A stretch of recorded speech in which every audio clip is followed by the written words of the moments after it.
It being 6 o'clock, I'll call the joint meeting between the Select Board and the Finance Committee to order. First on our agenda is Parks and Recreation.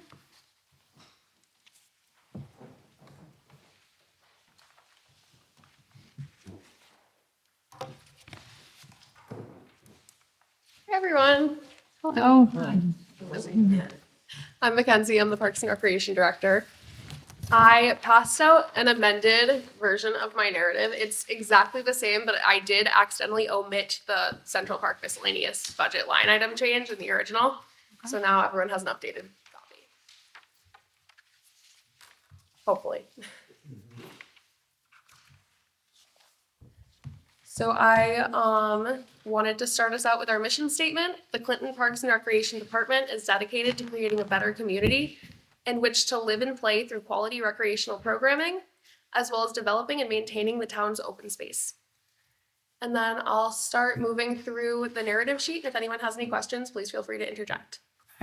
Sorry to disrupt you, No but problem. I think, is this all we have for the budget? So you should also have the packet from Mike Ward that has the budget. Yeah. I don't think, was it sent via email? Well, I don't see it in paper and don't see it in email, so just 1 second. Unless am I the only one? I pick mine up. Yeah, okay. Do you have I your? thought I saw an email, but maybe not. Maybe I've got the council on Right email, now. but Let's see. Information.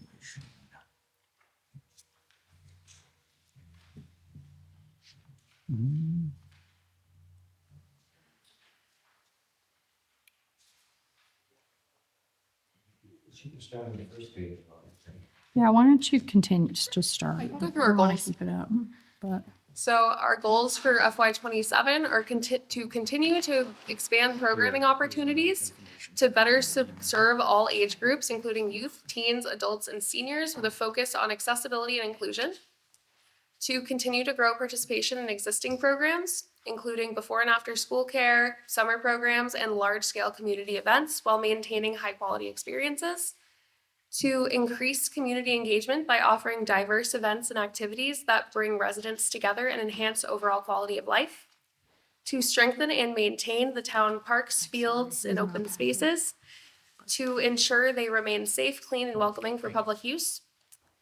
To continue to evaluate and adapt programs based on community feedback and participation trends to ensure services remain relevant and impactful. Does everybody have a copy of the updated budget? Sweet. yes, thank you. Awesome. So the first line item change that you'll see is the personnel reclassification. So that's a budget decrease. The second full-time office position, besides myself, was reclassified by the Personnel Board from Recreation Manager to Senior Administrative Assistant. As a result, the FY27 budget reflects a decrease of approximately $9,000 as the position is budgeted as a step 1 admin compared to the FY26 budget, which reflected a rec manager at step 3. And then moving down the list, the heat, light, and power line item for both the office and just the general facilities has increased. So due to the rising utility costs and increased usage for both indoor and outdoor facilities, this line item exceeded the allocated budget for this current fiscal year and required supplementation from the revolving account. This was done in coordination with the town accountant, which we've done in past years as well. So we anticipate an approximate increase of $3,000 this year, just given the trends. And so we are planning to offset the increase in funding by funding it 50% from revolving and 50% from operating. And then the final change in my line items is to support the 3% budget decrease request. I reduced the Central Park miscellaneous line by $1,300. This line item is typically used for small, unexpected, one-time repairs. This is mostly often related to statues, memorials, or signage. While it provides helpful flexibility, these expenses are generally aesthetic in nature and can be deferred if necessary or come out of other line items flexibly. Does anyone have any questions? And then moving into personnel changes, I touched on this in the last section, but we had the recreation manager position has changed from rec manager to senior admin. We're currently in the hiring phase of this role. I actually received the resumes today, so very excited to fill that role. Operating the department with a single full-time employee this year has definitely highlighted the critical need for that role. And then the other major personnel change we've had this year is that we took responsibility of the before and after school program. And with that came 10 program assistants.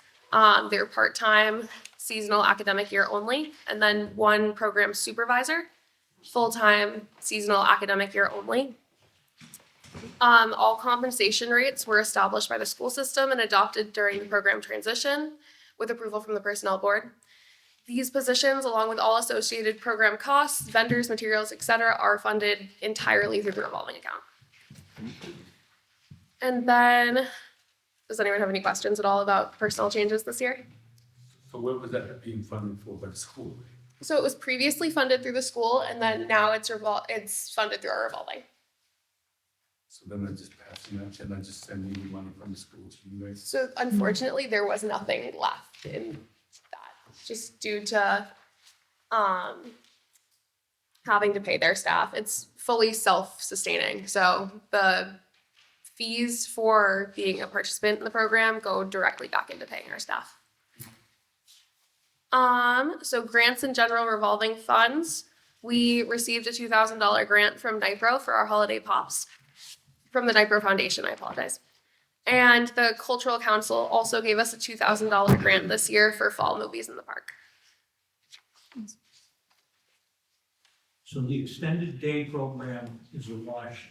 What the people pay to have. Goes children directly. attend, and what you pay the staffing and everything, it comes out completely even? More or less. And everything else goes into paying for materials. So we pay for snacks, we pay for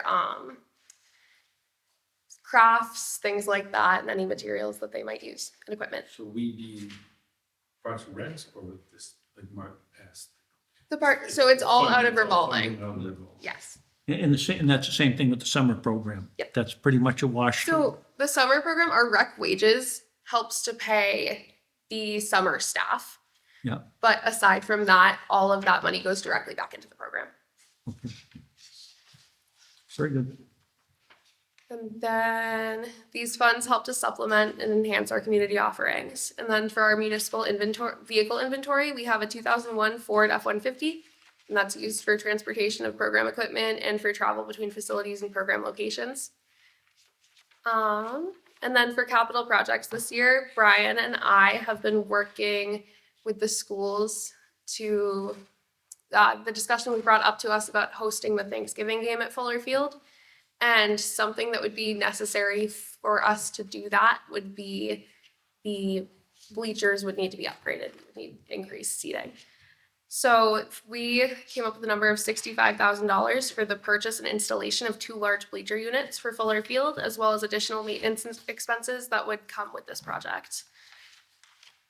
As a historic field under consideration for larger scale events, such as the Thanksgiving football game, this addition would increase seating capacity and better position the facility to support high attendance use.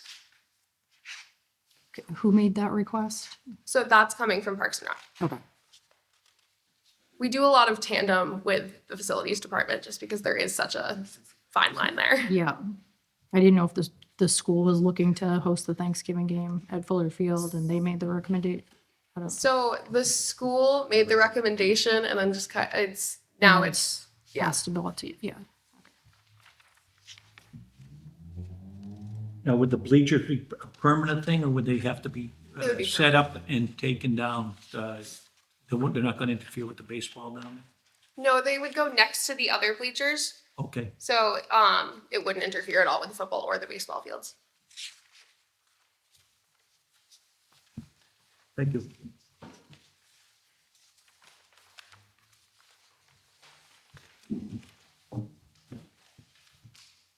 Just out of curiosity, what's the state of the fence behind the bleachers? That stone wall gets really high. The fence behind the bleachers at Fuller, Yeah. the fence, it's not currently on a radar to be replaced at this moment. Because to me, I mean, it looks, I mean, every time I go down the street, it looks really dangerous. I mean, you got kids, if they're behind the bleachers, they're not supervised.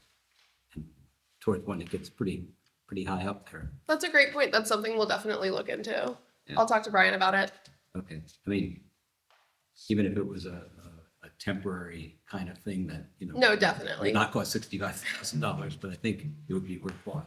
Definitely. Especially if you're gonna increase the capacity. True. That's a great point. Thank you. The rec manager position, that was approved by what, the Parks and Rec Board to increase it to 35 hours? So the second position in our office was always 35 hours. We no longer have the recreation manager position, and now it is an administrative assistant position, just because it better suits the needs of our department at this moment in time.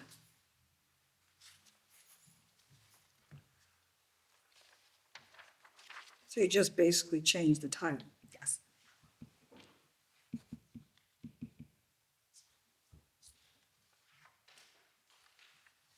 But, so the roles and responsibilities, different than what you've had, or what was? So what we found was the role of the recreation manager was more or less an administrative role. Okay. So the job description and the title change fit more in line with what the position's expectations were.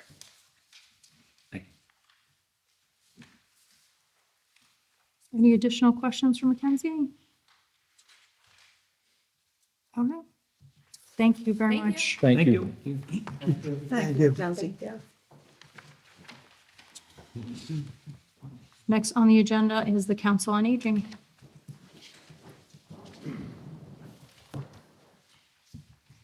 Hello, everyone. My name is Laura Taylor, and I'm the Director of the Clinton Council on Aging. And I'm here tonight to present my FY '27 budget. Like Mackenzie, I'll start off reading our mission statement: to serve as a resource center for Clinton residents age 60 plus and those who may be providing care for them. We provide services and programs that include health, education, nutrition, recreation, transportation, and advocacy for these residents. So I do have goals. They're not in the body of my narrative, and I apologize for that. The goals that I've set for the next year is to continue to increase awareness and participation of all seniors in town. The senior center is for everyone 60 plus, and we're going to try and bring in more programs. And to sort of coincide with that is also having the Carriage House be open, utilizing that not just for fitness programs, but for outreach programs, for sort of after-hour programs, having instructors come in and do programs, utilize it for rentals, and have it be more self-sustaining. We'd also like to become a dementia-friendly community. Myself and my new outreach coordinator, Shannon Giasanti, are signing up for a course to start bringing that into Clinton. And we've also talked with surrounding COAs and trying to all work together so that one community is doing all the work and carrying the load. And also to continue to be inclusive and welcoming to all. This year, we're asking for an increase in funding of 2.3% for FY '27. And I'm also requesting, and the main thing is a raise, or at least a step raise for each of our staff and van drivers. I have met with the personnel board, I've rewritten my job descriptions, but since I have been at the Council on Aging, we've had 3 major people leave: a program coordinator, outreach coordinator, and a chef, all for higher salaries. 2 did not go to Council on Aging, 1 went to another competing Council on Aging. And I really feel like the hourly wages of my staff need to be reviewed and reclassified. So I have asked and requested the Mass Council on Aging to initiate a salary study job description review, so all Council on Aging staff across the state are all paid comparable wages, so that you're not going back and forth. The seniors like continuity. They like to have the same people there. Having such turnover, September, October, December, I give my staff all the credit because we continue to have programming. There wasn't a lapse of service. We've served more meals, had more outreach programs, had more just regular programs than we had all of last year, and we're not even through with FY '26. So the staff of the Council of Aging gives 100%, and I am very lucky to be part of that organization. Madam Chair, does the town hall employee study we did a couple of years ago, did that not include? I don't think it Yes, it did. I did. mean, it did? It did. I don't know if their job descriptions were updated. They could have been, but I feel as though the role that they have now and looking at other jobs that are advertised in the town from, you know, the new job at Parks and Rec, the laborers, their hourly rates starting are more than what my staff is making as an hourly rate. So I just want it to be fair. So it's across, I want it for the COA staff, but I also think across the board, you know, the average salary, I think in Clinton, I wrote it down someplace, but I think it was 45,000 and 3 members of my staff make 42 and under and working full-time. So they're not even making the average. So I just want them to make the average and to be able to afford, if they live on their own, be financially independent. And for the work that they do each day and the people that we bring in and serve and help and befriend, they deserve it, at least to be looked at. So, Madam Chair, I don't want to pick the scab off an old wound, but this is exactly what the contesting of that salary study was when it was implemented, that they were skewed towards long tenured employees and then employees who were not. It didn't look at the role. It was, and that's what our human resources manager had identified. It seemed like it was paying people by who they were, not by what their title was. So I'm fully in support of what you're suggesting. and Ray and I are working on it. I rewrote all the job descriptions, met with my staff. They were submitted to him. They've come back to us. We made our changes. They're now back in his box. And then once he approves, they'll come back to us. Our board will approve, and then they'll go before personnel. So we're taking the steps. This being a public forum, I want to make sure I recognize the employees that make the senior center happen every day. For that statewide survey of other councils, I've asked the Mass Council on Aging, so they're a body that works with us. and right, so your salaries hopefully would be set comparably. Yes, across the board, so that all counts on aging, so you You can haven't work done at a place. I asked, they're Well, seeing. wouldn't we want it to be more or less equal to councils on aging of a similar size? Of a similar town, yes, and that's when I went looking through, I looked at towns that were similar size to Clinton. I mean, you can't compare it to a Shrewsbury or a Framingham or a Somerville. I mean, they're huge towns. I mean, we're relatively, 15,000, but you have to compare with the size of the town that you're in. If not, it would be disproportionate. You're very welcome. So in that comparison, are we looking at benefits also, not just salaries? They already get benefits from the town, so they're Right, all, sometimes when people, I'm just curious, when people left, then that's just for money, or the benefits better? it was the money. I something that's mean, much. Just curious. it was the money, and a lot of them didn't want to leave, you know what I mean? But if you have a car payment, you're living on your own, you're a single parent, you need to have a certain amount to live, as much as you love your job, which they really did, but I digress. So, yes, On your level service budget, you have increases in the salary. Is Uh, that included a COLA? no, it's just Just- one step up, it's so- just one Oh, so step. that's their step increase? Yep, that's just a step increase, I didn't assume On- anything. On the current graph? Mhm. Okay, Yes. very good. So they're gonna get that regardless. Yes. You say level funding, you're at the old salaries on your budget. Well, level funded is if we just stayed where we were from this year. Okay. And then the FY '27 level service is the step increase. So I just assumed that and fingers crossed. Same services, just at whatever the adjusted cost is for the Right, new we fiscal will add that on. but- Yeah. So besides salary, the two things that I'm asking for is our meal program. I'm asking it to go from 7,000 to 7,500, Over the last year, we have served, and we do collect a $5 fee for most of our meals, but we do also have free meals and celebrations. But we have served 1,469 meals, projected to serve 1,729 by the end of the fiscal year. And last year, we served 1,578. So we have more people coming in, we're serving more meals, food prices have gone up. So, we have, I did get a nutrition grant for 6,000, so we were able to get a huge freezer, racks, so we are able to buy food that is sustainable, so we can have it for multiple meals, so we're not just buying meal to meal to meal. So we are trying to save money as well, and not just ask for money. We also have come up with active ways to save money. How many meals did you mention were served? What you were projecting? We've served 1,469, so all I did was take the average. We usually serve 6 people for lunch a day on Tuesdays, and Thursdays can be anywhere between 16 to 24 people. And then we serve a veterans breakfast once a month for 35 veterans, which is at no cost. And then we have a Christmas party, which is a small fee. We do a summer barbecue, and then we have celebration meals just to sort of celebrate, the council turning 60, an anniversary of one of the seniors, stuff like that. Yeah.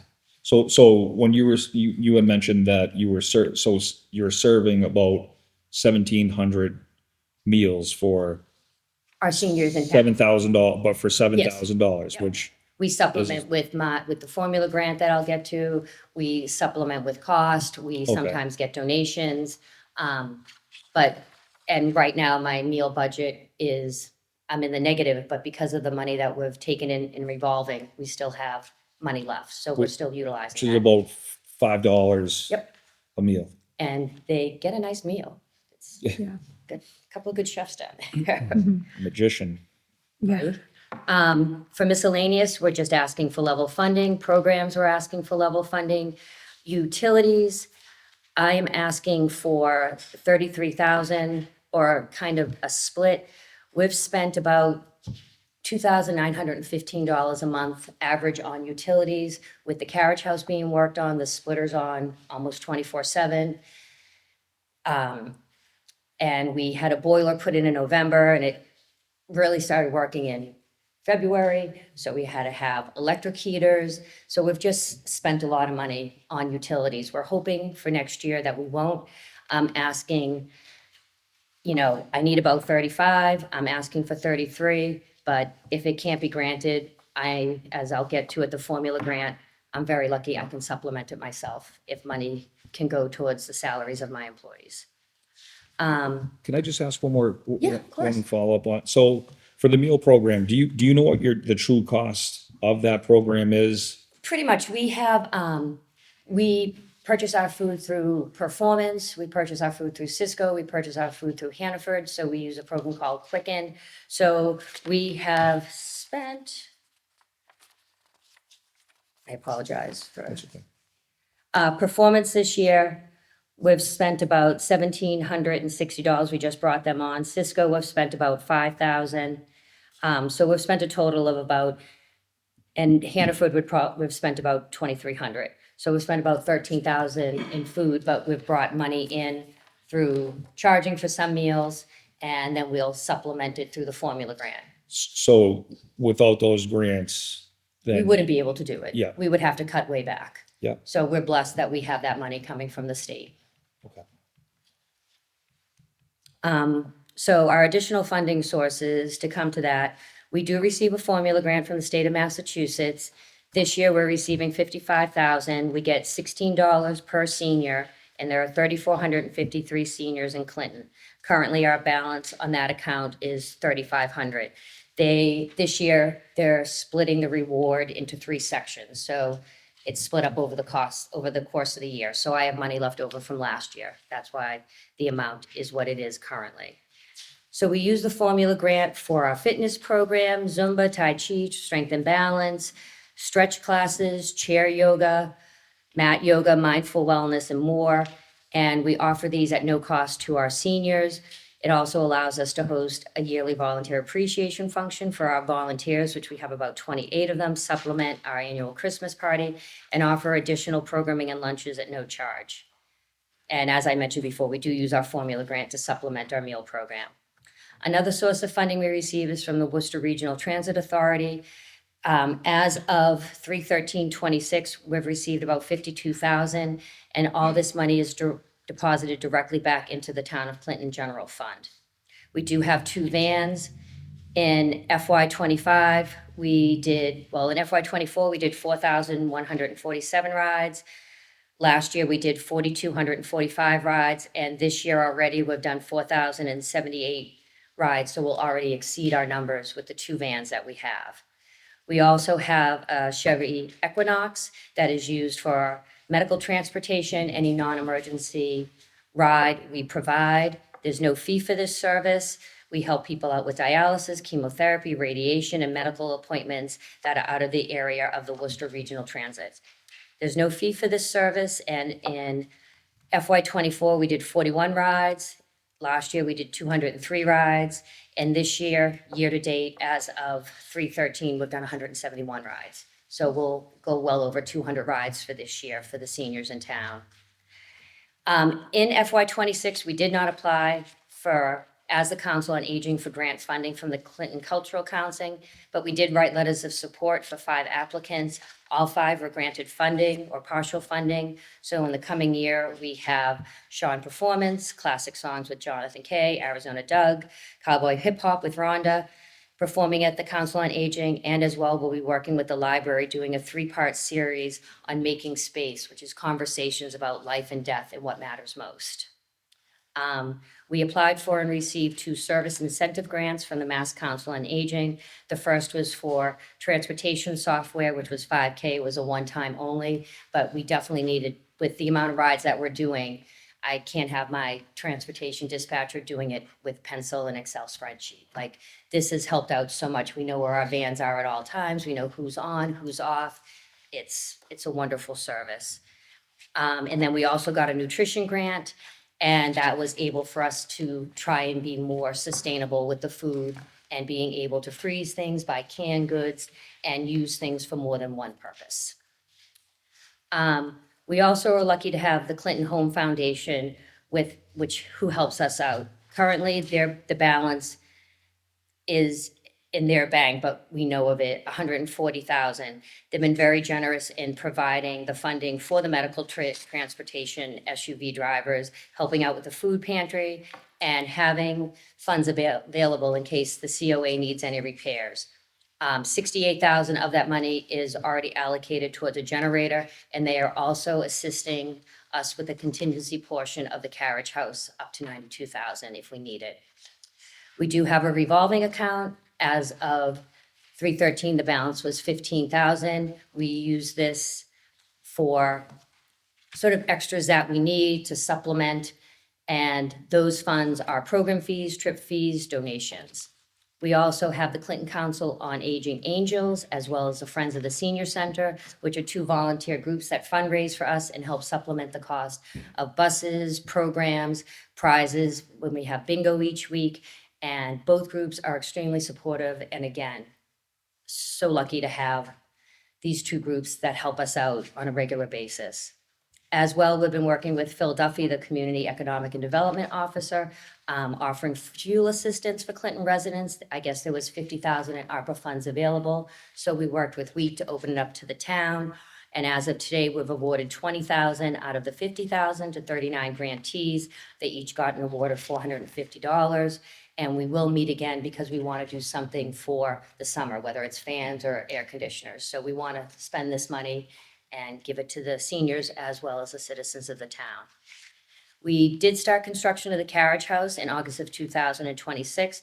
Our budget was $483,000. It was supposed to be open for a soft opening now, but we're working out a water line setback. We're meeting with DPW and Mike Ward tomorrow, as well as with the architect and the construction site manager, and we will get it resolved. The carriage house will be a multifunction building though, and we will utilize it for exercising, programming, outreach, and rental opportunities. Since we are actively working on the carriage house and our boiler has been installed, we will not be requesting any funds for capital projects. So in closing, I would like to acknowledge the staff of the Council on Aging. There's so much turnover in the last 18 months, and yet each member of the staff's level of commitment is unparalleled. The town of Clinton is fortunate to have a dedicated group of employees servicing the seniors in our towns, whether it be transportation, a meal, signing up for a trip, taking part in one of our many programs, exercising, questions about Medicare, SNAP, Social Security, inquiries about services, building a ramp, the community garden, support, engagement, a listening ear, a caring shoulder. We as a team do all of this together for our seniors, and usually we can do all of this in one day. And all of this is delivered to our seniors with the respect and kindness that they deserve. So I hope this covers any questions you may have, but I am here to answer any questions or clarify anything that, oh, wait. Oh, no, I did cover everything. I'm sorry. There were so many words. I apologize. There is an issue with the water line. We originally thought that the water line from the carriage house to Church Street was operational. We have since found out when we went to go try and turn it on that it had been capped, I guess, in the 90s. That information somehow was not funneled through everyone. And so to now bring, and since we can't build any, I guess there's a moratorium on building on Church Street. So now we have to put a branch line from the carriage house, to the Council on Aging. And so to open up the ground, which we did back in August, but to open it again now, it's an additional $43,000.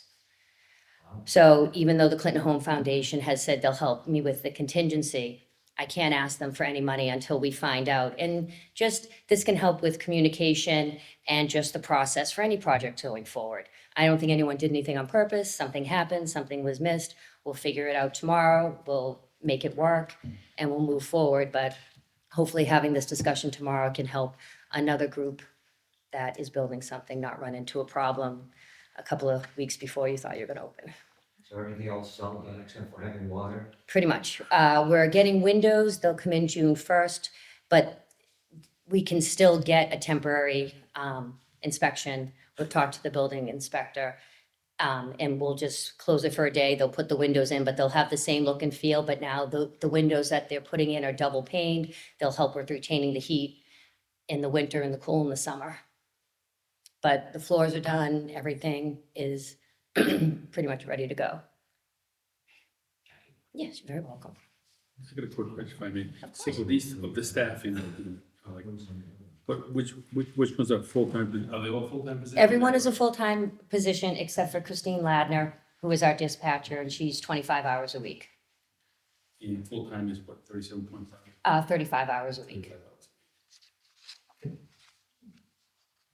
He thought that it was 43,000 for the water lines, 43,000 or 100.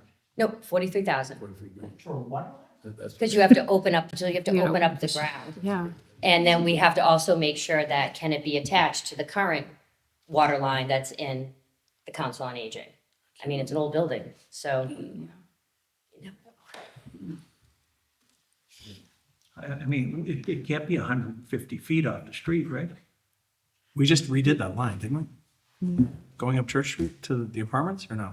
Well, All I know is that the Not- water not line from- from not the from carriage the house to carriage the house to the church carriage house to the was capped and covered, cut and capped. That's the proper terminology, Can it be sleeved? No? from what I've heard. I believe there's a moratorium on a street that's been rebuilt the way that street's been rebuilt, on cutting pavement and cutting through sidewalks. Is that what, 5 years, is that what it is? So I think it's 5 years. We don't want to, Probably the town could. Yes. I mean, I can go out with a shovel, but I think that would be appreciated. Laura, where was it capped from? From the building itself or right on the road? I'm not sure, there's a term for it, but there is like the cap, and it is sort of 48. about 15 feet back from the driveway, right across from one of the windows, and that's the cap, I think, that they found. Do you know, Mike? No, that's what we're trying to meet tomorrow, figure out. I was only made aware of this in the past 2 weeks, so I wasn't aware. That's when I found out too. So. happened with it, why it was delayed and stuff. Yeah, as soon as I found out, I let Mike know, just to get us all together and figure out how we're gonna move forward. So what would they do, basically, like an opening to see if it is, where it's capped and? Mike, do you want to stand near a microphone? Yeah, I think I think I think the DPW, according to, I think what information Laura gave me, that they were aware that it was, at some point, that line going out to the street was cut cap.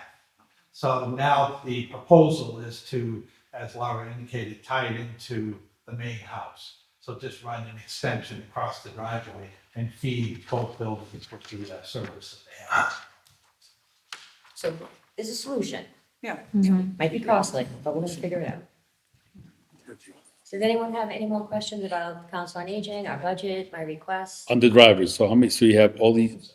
We have 6 van drivers and we have 3 SUV drivers, and they're all. Do they per rotate, diem. they rotate or do They rotate, everyone sort of has a different day. There are some that do in town, some that do out of town, some Okay. that do both, and they're then. not there all are- working at the same time? Well, we usually have 2 vans going at the That's same what- time, yeah. We always have 2 vans. Two vans, but. okay. How far out do you go when you say, I know you want out of district sometimes, how far? We go to like Shrewsbury, we can go to Leominster, we go to Sterling, go to not, just a little to Lancaster. We don't go, but in Clinton. Okay. I don't have any questions, but in looking at the budget, I feel like there are like a lot of funding sources. Oh, yeah. Small and big. And I'm just thinking in the future for us, and I don't want to make an additional work, so just take this as maybe a suggestion but it would be, I think, helpful to understand like how much the town budget contributes to the operations of the senior center. How much the whole, Yeah. it's kind of all here, like, I'm just trying to figure out, like, if we're looking at a piece of the pie, like, you've been incredibly resourceful in funding a lot of the programs there, and you have your support system of these, friends and angels and the home, and I'm grateful to them for helping out. Just kind of, I think I'm wondering where, is it like 75, 25? And you don't have to give me an Are answer. able I'm to- thinking more yeah. just like in the future, it would be Definitely.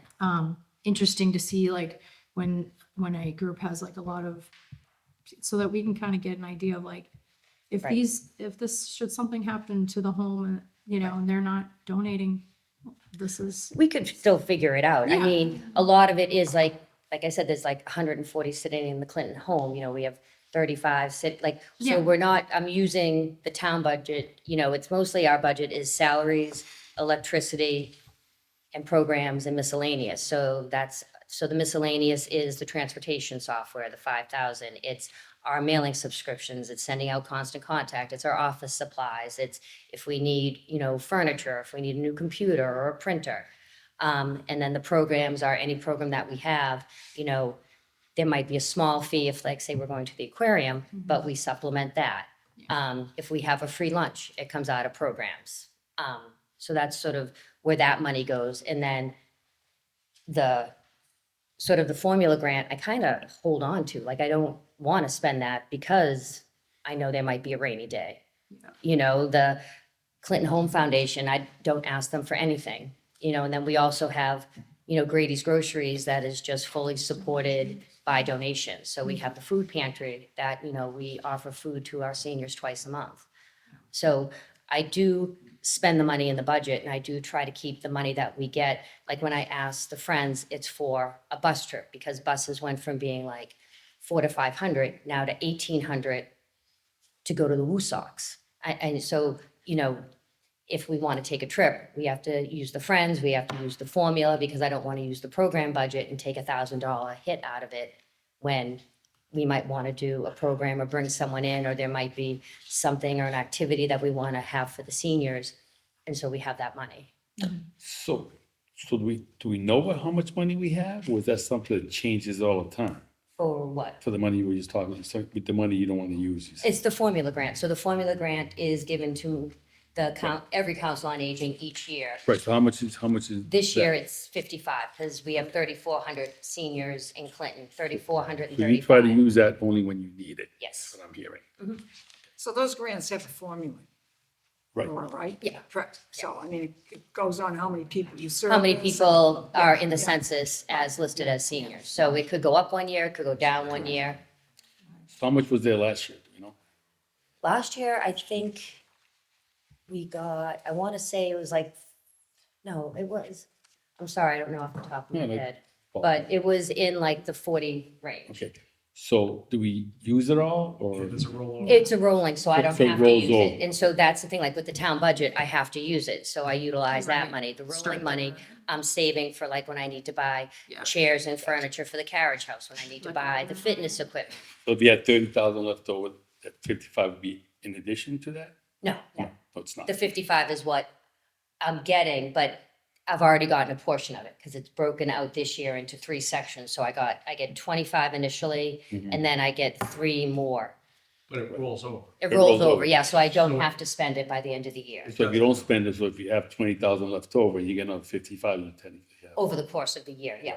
So I can use that. And that's when I don't spend my program, but you know what I mean? And like, I'll save that for utilities, like, I want to use the money that I have, but I also have a town budget, and I want to make sure I have money just in case Yeah. something comes up for our seniors. That's the number I'd like to know, like, how much do we Yeah. have, that we have available if we had to use it?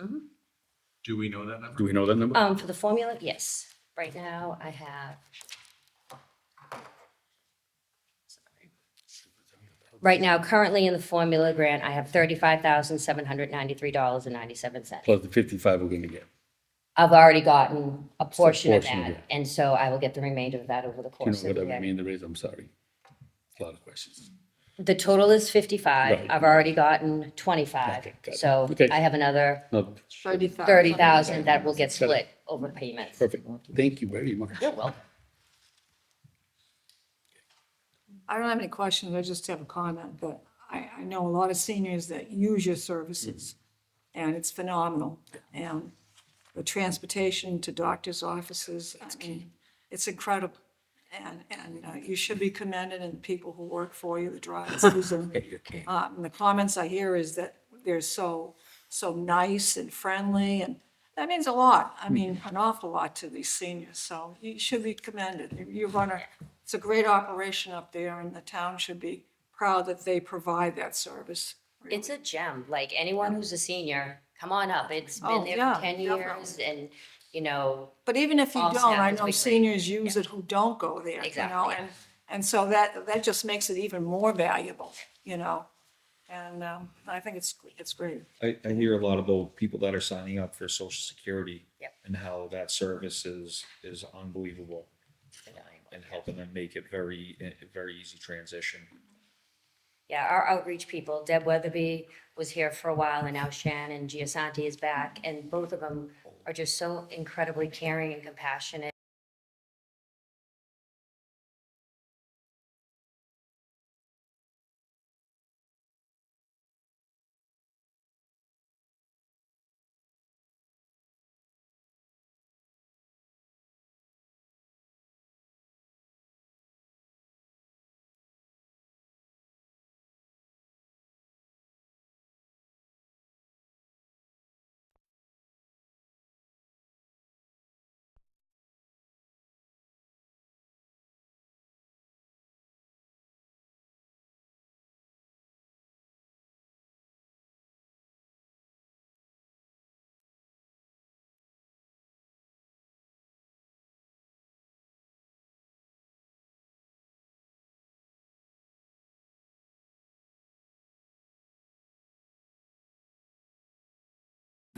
It's, I don't know, maybe the beauty of the building hides other things that are happening, but I mean, it seems pretty structural over the past year. I mean, I love being there, and I love walking in every day and turning on the lights and going through and just waiting for people to come in, like.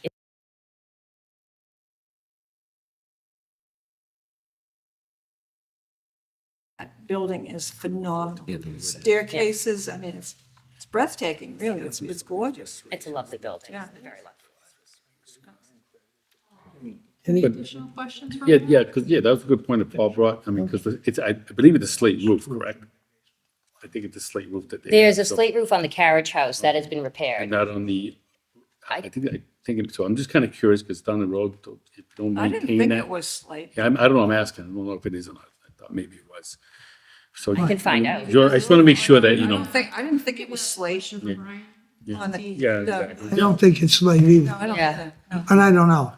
I'm a big proponent of maintenance, so like, I think things Yeah. like need to keep kept up because it's not costing more down the road. That's all I'm suggesting. Well, we work with the Clinton Home Foundation, so when they meet, I go to them and they ask if we have any repairs, so that's why they've allocated money for a generator for us, so in case something happens, so that will be installed next. So like I said, some of the big ticket items, we don't have to ask the town for, like I don't have to come for capital expenditures because I do have, the formula grant, I do have the Friends, so I can just use the budget and the money that I'm allocated, not ask for more. And, continue to serve the senior population. And we serve there's the 3,400 seniors, we have about 929 active seniors.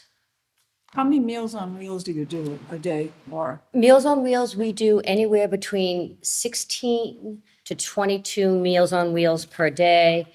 And, because I wrote it down, because that was a good.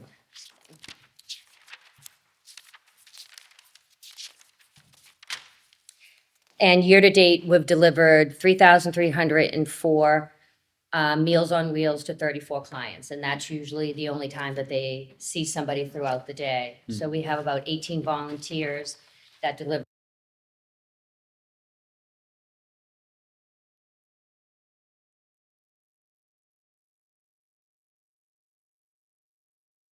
And our volunteers at the senior center, if we didn't have them, they teach programs, they run games, they do instruction, they deliver the Meals on Wheels, they run our front desk. It's like, we are just so lucky here. This is a gift, like I've been asked to run. I'm very grateful. Any additional questions for Laura? Thank you. Thank you. Oh, you're welcome. Have a great night. You have a hand behind you. Thank you, Laura. I can, Joe Quintel. Oh, sir, I'm a senior in town. can we grab this microphone for him? This is Just great. come up, or come up to Yeah, the table, maybe? Might have to go.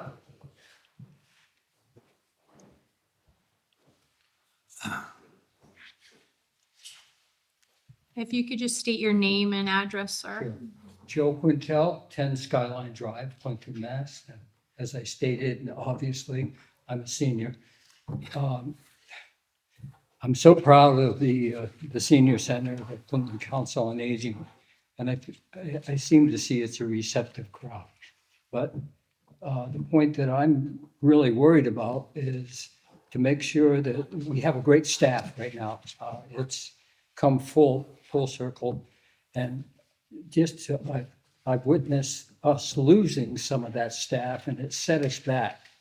The staff is now in place, but if there's any way that we can get the help we need to make sure that there are competitive wages, so we don't go through this whole exercise again, and Laura ends up in the kitchen doing the cooking, that sort of thing.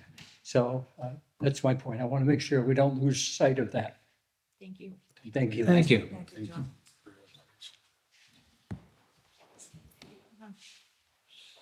I think there's just one more. Oh, sorry. Thank you both. Appreciate it.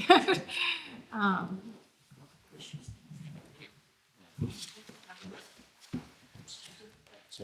yeah. Before you leave, there, Come and see the center, come in person. Okay. Wait for the age. We have monthly Mondays and bread and pastry Fridays. Friday? What time on Friday? You don't have to come on Friday morning, that's free bread day. Fridays from 8:30 to 2, Hannaford donates. We pick up all the extra bread and pastries and hand it out to the seniors. And the rest goes up to the senior housing on Church Street. nice. Hannaford But brings there's it plenty. on Friday mornings, and the lineup for the sweets is incredible. And you can get a free baguette. Oh, bagging. Okay, so this is not on the agenda, but do you wanna talk about it? Yeah, please, thank you, Madam Chair. I just want to take a couple of minutes for the two boards, just to go over health insurance. I had a handout that I passed out just to bring everyone up to speed. The second page, just for reference, it shows that our renewal for FY '27 for health insurance is 0% for next year. But I want to focus a little bit on the front page. So we've been meeting this past year with the Insurance Advisory Committee, which is made up of the union representatives, employee groups, trying to see what we can do to make things better in the health insurance program based on last year when we got hit with the 25% rate increase, which was a huge budget impact. So we were trying to see if there were other programs out there that could help lessen that blow for what we anticipated would be another decent rate increase this year, as most communities are facing. Fortunately, based on our claims experience and maybe a little bit based on the rate from last year, we had a 0%. So that's good news. With that, there are a couple of issues that the employee groups asked to put forward. So the select board had accepted that 0%, so we could move forward with the renewal. Two other issues that they were looking to have discussion on. One, we don't need a decision right away, is increasing the retiree percentage share of the health insurance. So right now, our active employees, the town pays 70%, and they pay 60% for retirees. So in order to, the employee group had asked to try to equalize that and bring the retirees up to 70%. It would be about current dollars, about $137,000 difference. They asked to do a 3-year agreement and phase that in over 3 years, 5%, 2.5% to make that 10%. But that's something that we'll still talk about. That's just based on how the employee, how the town bills the employee. So that's something we don't need to have a decision on right now. However, HR had indicated to me that they are looking to put together the open enrollment plan for the next coming fiscal year with the employees. And one of the other recommendations was to offer a high deductible option.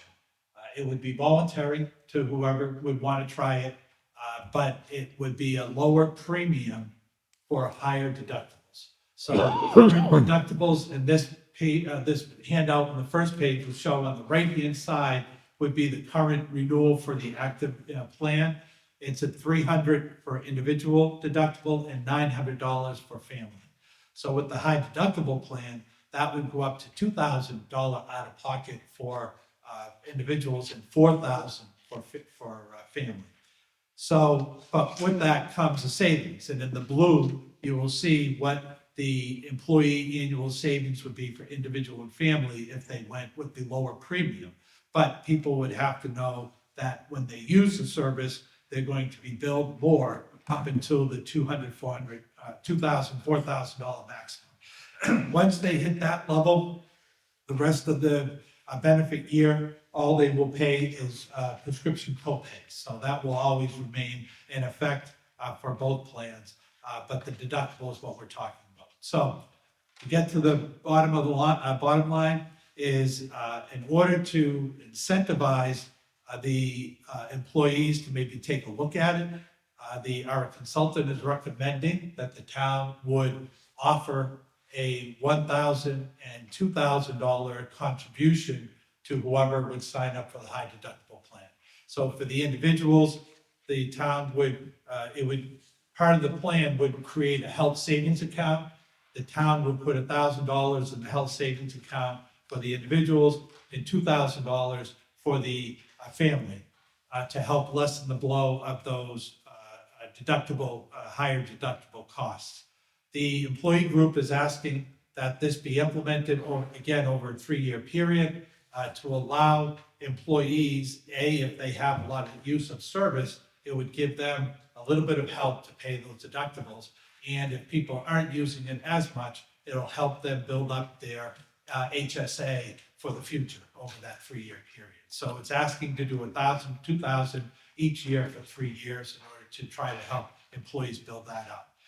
In the yellow that I highlighted here, it will show what the towns in FY '27, what the town would save per subscriber if they took the high deductible plan compared to the HMO Blue Lane. So with that, there would be even with making the contribution to HSA, the town still has a savings. So we have a 0% premium if we do nothing. If they take the HSA, we will have a savings, and even if we make a contribution, it will still be about $900 savings for the town for individual, and about $2,900 savings for the town on a family plan. So we're just trying to see if there, I know kind of putting a lot at you today, but just to see if there is any consensus that HR could work with Blue Cross, maybe start putting together this plan to put it as an offering. It's a voluntary offering. It's going to save the town money, not cost the town money. But the big impact would be we're going to be using town money to put to their HSA to help get it started.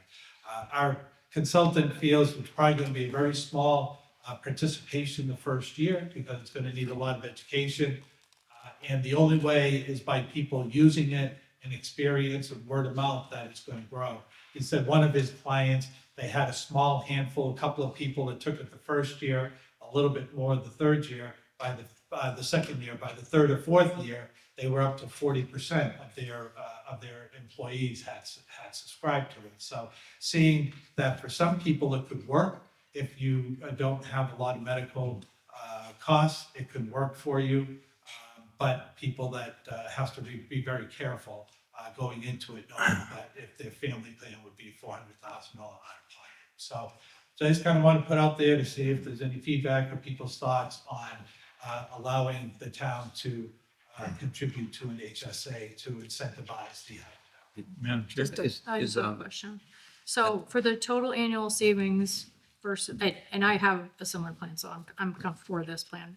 But for the highlighted area, it's about almost $1,900 for an individual, almost $5,000 for family. That's the town savings. Right. And then we would contribute 1,000 and 2,000 for the family. So we would be taking that like $1,900 savings and taking 1,000 of that and putting it towards. So it'd be, I guess I'm looking at like net cost would be like 900 savings for the town and then 3,000 savings for the town for family. Exactly. Right? Okay. Yep, exactly. Yep. In addition, then the employees still have a savings in blue as well. So the yellow is the town. On top of savings. that too. Exactly. Yeah. Yep. Michael, Yeah. Go ahead. savings account. Sorry, I'm So, sorry. Bill was gonna go. Okay, Mike, you said it's phased in, or no, not phased in, it's $1,000 for the individual 3 times. Right. And then what happens to someone that decides to join up in the 3rd year of that process? They would get that one time, they would One only get it time. one Yeah. time, So- yeah. Unless, again, at the end of that 3 years, if the employee group wanted to come back, it would be up to the select board if they want to negotiate to extend it further.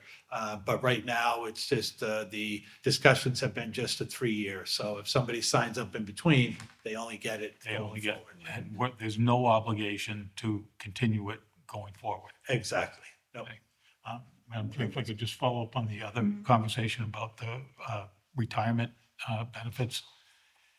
Is there a way to do, when you said $137,000 cost, after it's phased in, that's the baseline annually going forward? Right. And that doesn't account for 10% increases in the cost of the insurance multiplied out over the next 5, 10, 15 years. Right, because that split So will go up based on what the increase will go up. Right. Because it's 0 right now, today, it would be 137, but you're right. At that 10% is going to be added on to whatever the rates are. And do we have a handle on how, are we increasing the number of retirees on the benefit plan annually? Are we having more people retiring or less retiring? You're saying, yeah, so like, is there a projection of? Yeah, is there some kind of projection? Is there a scale that we're seeing it's 200 employees this year, but next year it's 210 in the following year, or is So it like just eligible flat for line? Right. Right, that's a good question, yep. I'd like to see numbers We like can ask, that. we can see what those trends have been, say a 5-year trend Yeah. on retirees to actives, yep, absolutely. Because how much have we put in the last couple of years into the OPEB stabilization fund? Is it? 150. Right, so that basically. 50 a year? Yeah, I think we're up to about 3 million, I think. I know, but we've made a practice, this board and Yes. prior boards have made a strong commitment to funding that Right, fund for when these costs overrun our ability to pay for them. right, And this would wipe that out. If we're putting in 150 a year and it's this changing the percentage is costing us 150 a year, we're no longer increasing the balance in the OPEB fund and it won't be there when we need it. sure. That's my Yep. opinion. Yep, yeah, that was a caveat that the consultant did say. It's Yeah. not saying what the OPEB impact would be, but you're right, yeah. It's It significant. does, because that extrapolates out over the future, yeah. Thank you. That's, And Mike, I thought HSAs expire. I didn't think you could roll it. over. No, they FSA, FSAs, HSAs rollover, FSA. are Annual. year annual, thank you, yeah. So it is like an investment Okay. tool, so. I know, some of them disappear on an annual. No, Okay. that's actually the incentive, like you get this money and then you can get, additional funds, $1,000 a year if you're an individual, and then you compile, And so it's build. both, Exactly. it both helps you pay for Yeah. healthcare, but it'll also, if you are relatively healthy, then it just becomes an investment tool that you can, Right. you get it forever. Yeah, exactly. And you can, if you leave service, you can take it with you. If Yeah. you retire, you can use it. There's certain qualified costs that you have to use it for, but as the chair indicated, it will stay with you and you can carry forward when you need it. Yep. Michael, on the consultant about the high risk, I mean, it has to be historically young people, because young people are healthier, so they would take that risk. That would be the assumption, Yeah. right. I mean, does he have any data that, I mean, it would just seem to me, why would a young person not take it who's healthy if it was Right. going to be that savings for them? Right. But he didn't have any He numbers? didn't have numbers as to what the demographic of who would use it, but it is still a newer concept. So in looking at that 2,000, 4,000 out of pocket, it's still not overwhelming that people are Yeah, doing it. So the assumption would be the younger demographic, but I can ask if he has any numbers on that as well too. I mean, even looking at what a family would save just by opting into that plan of $2,000 a year, and then to be able to receive another $2,000 additionally, and there would be no cost to the town to offer this as a plan. Exactly. It would just be agreeing to that diverting some of the savings into that HSA to incentivize. Exactly. Yep, it would just be a little bit less of a savings, but it costs nothing. And to your point, by doing that, if you look at the numbers, somebody could cover their total deductible based on the savings and the town contribution. So they wouldn't have any cost for health insurance other than their premium, which would be lower than it was under the other plan too. Yep. So, And I think from personal experience, I think that it does happen. Like there's a few early adopters and then there is as people become more familiar with it and there's some people who, can speak to it, it does tend to Exactly. snowball. Yeah, the early adopters will make out the best. Yeah, for sure. yeah. Yeah. I would be in favor of offering the plan as an option Okay, good. personally, so whatever that requires Good. from Yeah, us. no, thank you. If that seems to be the consensus, then at least I can let HR know to put it on the open enrollment notices and we can go forward. And you can take a formal vote in the future, but at least you can start preparing all the paperwork that they need. Yep. So So I'm concerned, it's just the HSA, that money, we provide the money? How's that? Okay, so it's not like a regular FHA where I contribute. Correct. Yeah. So It's like an we're spotting the incentive. money. Essentially, we're giving them the savings, but it ultimately saves the town money And it overall. kind of makes sense if you're healthy and nothing bad happens. Right. because, Yeah, you know, and you're like, if you are able to kind of Right, be because very if you- diligent. you have a bad year, then all of a sudden the deductibles get you. Yep. Until you meet the deductible. So it's all, you know, And after It's all that, relative. but after, once you hit the deductible, you Right. only have prescription costs. Exactly. Everything else is but I 100% like the idea of covered. having the money saved up that it rolls over, which is kind of nice. But even with supplemental insurance where, you know, if it's accidental insurance, then, you know, they'll cover, you know, they'll pay out for that, and then which usually will cover some of that cost, so depending on what the illness or injury is. But I think to, you know, to Mr. Conley's point, I think if that's a plan that becomes adopted by the 40% that we are told, we were told about as an example, then potentially that could help offset some of the cost of the retiree difference. Right. If people were to buy into it. Right, exactly. Yep. And it would be incumbent on the town, our consultant, to do massive education. That was, I know the teachers union was really concerned, because they got the biggest amount of people, is to make sure that there's plenty of information out there so that people are aware of it, and if they sign up for it, they've been told 3, 4, 5 times what they're getting into, so that everybody is good with it. And the hope is that the discipline is somebody that is getting the savings might then try to divert that to their HSA, because the town is the one putting money into it, but it doesn't preclude the individual. There are some yearly maximums, but the individual can put in more than the town does, and you can build that up yourself if you're getting savings from what you used to pay. I'm just kind of curious, like Mr. Conley mentioned, what the impact's gonna be with, you know, how many people may retire, you know, and that could significantly put us in a hole. I mean, so we need to Right. put those numbers to understand. Yeah, that's on the other Forecast. issue. Right, Yes. right. Yeah. And I think just to speak, you know, to Mr. Epstein's point about the FSA, where you have to, you know, you use it or lose it, or the town allows you to roll over X amount of money. I mean, the idea would be whatever money you're diverting to your FSA account would then divert it to the HSA account, and then you don't have to worry about going on Amazon.com, Yeah. and shopping at Right. HSA store Getting and that buy Sunscreen. Exactly. the town. Yeah, and even better. Yeah, if you're already doing it, absolutely, that's even better. Yeah. My goal is to explain to the retirees, people who are already retired. About the An education for that. the program. I think the same. I mean, there will be mailings will be going out to everyone, and there are limits with retirees on what they can do under HSA. So we certainly will make sure that they get information as well too. The retirees through the Mass Retirement Association had a representative that did attend all of our meetings as well too. So I'm sure there's HR would have a database, and we get information out to the retirees as well as the actives. Yep. So I think we're, Thank Yeah. you. we'll take a formal I think vote. it's a good. Can you, is there a specific time frame, or can you check about the retiree portion of it?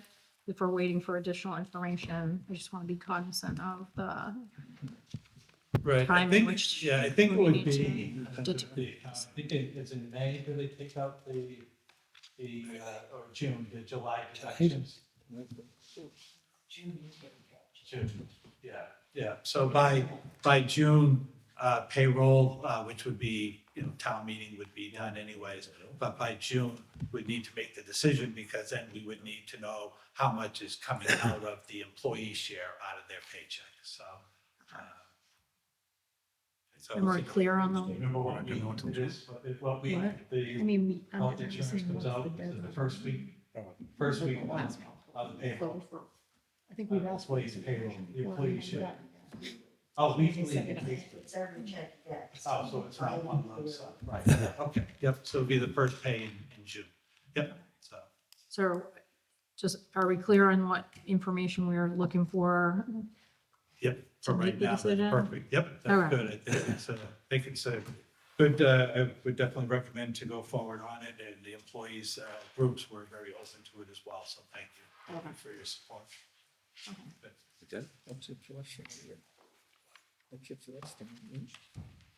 All right, this concludes. I make a motion that we, Finance Committee adjourn. Any discussion? None. All, okay, we're adjourned. Adios. Hasta luego. Luego. Yes, same to you, Paul. Or am I staying? Oh, hang on, my chair. Challenge, message. Fix the bot, but new plan. We switched over to it. Was a lot of, a lot of education. Right. Yeah, I feel like it's. You sound terrible, Mike. You sound terrible. Oh, really? Wow. Really? Wow. Yeah, Roger's had a cold for a month. All right, we're Can't gonna, get rid of it. we're gonna recess for 5 minutes.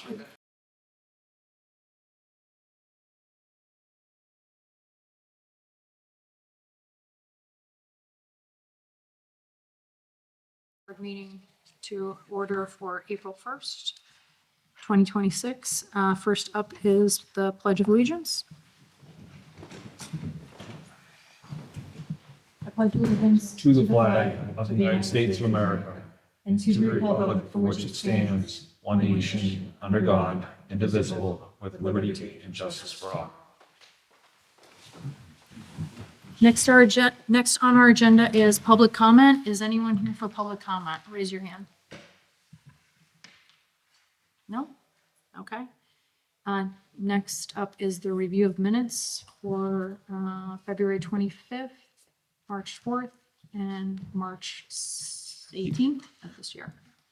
Madam Chair, I'll make a motion to approve the minutes for February 25th, 2026, March 4th, 2026, and March 18th, 2026.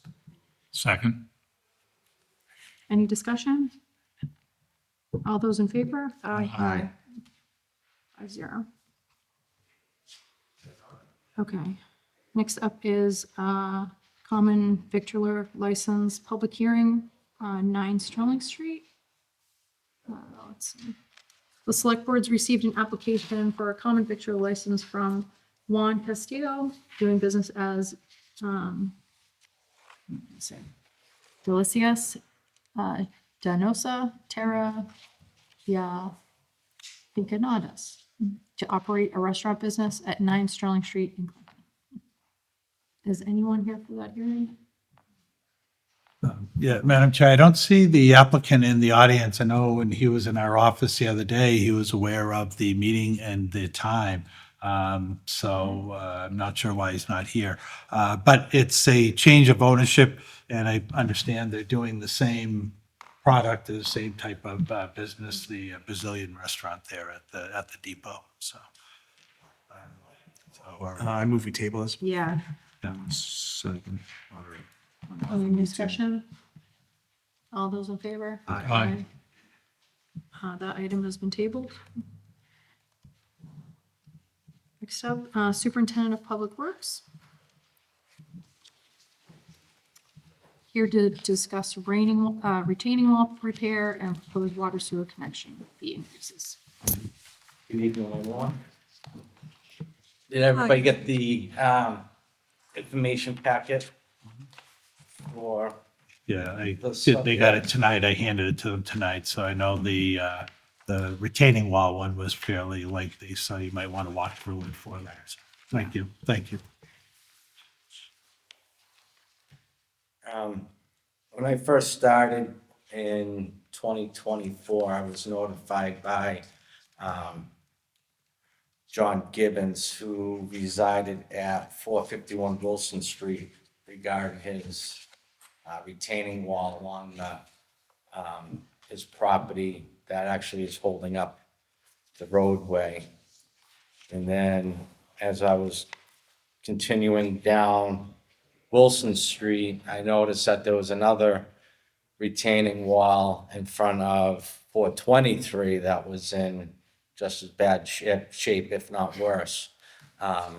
So I did some investigating. They are on or within the town's right of way, as the pictures I had printed off the mapper show. Also with the pictures of the retaining walls themselves on there. We'll go through 423 Wilson Street first. Sure. Yeah. Was that this one? Yes. Yep. So, So you can see that that's in very bad shape. It's holding up the roadway, deteriorating very quickly. As you can see in the pictures, we had to put asphalt berm up to try to divert the water from going into the, off the roadway into the house. And I had it designed with the plans from GCG Associates, who've done a lot of work in town over the years. And on the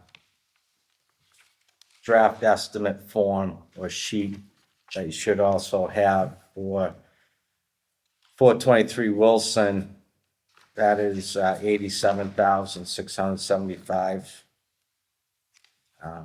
estimate. When they did do the plans, they did mark out and pinpoint the bounds, and all retaining walls are within the town's right of way.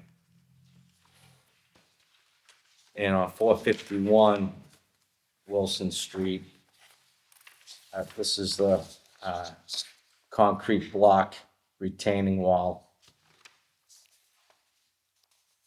that is also holding up quite a bit of Wilson Street.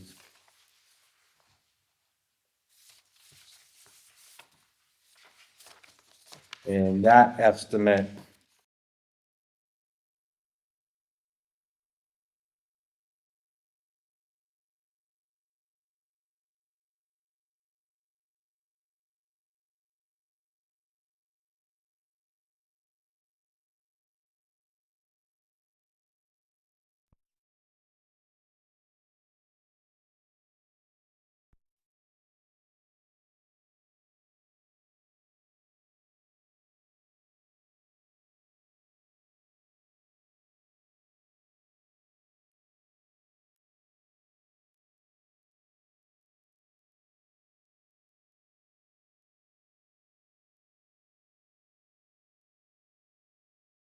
$130,000 onto the normal $327,000.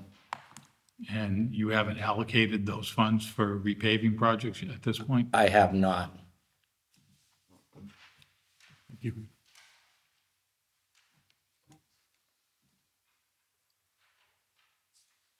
did you say this request came in 2024?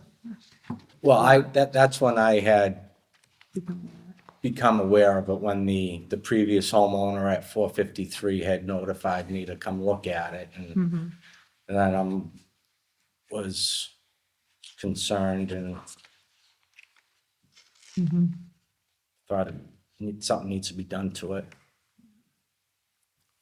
Madam Chairman, just, I mean, obviously, I mean, just from a visual, it seems to me that 423 is just horrendous. I mean, that's collapsing completely. Yes. And I'm looking at the 451, and I mean, I'm just saying, looking at it, doesn't look like it's half as bad as 423.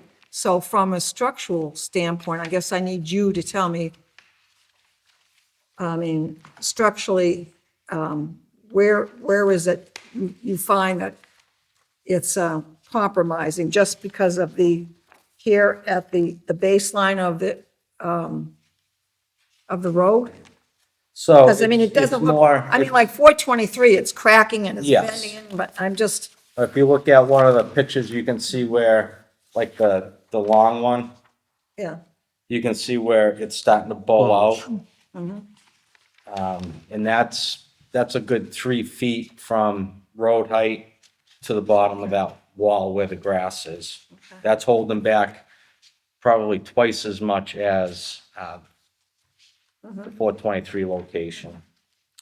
And on this picture, you can see the base of the concrete block starting to crack and the mortar starting to crack and deteriorate. Madam Chair? Yeah. if I may? Kevin, is that a block wall that we're Yes, looking at? yes, And is that the footing at grade right there? yes. So those like, are those cinder blocks on the top? Yes. Kevin, yes. I'm unsure if they are filled with concrete through the holes. I don't know. I would hope so, but How many feet is that actually from where it goes to? 451 is, let's see if I can find the linear feet.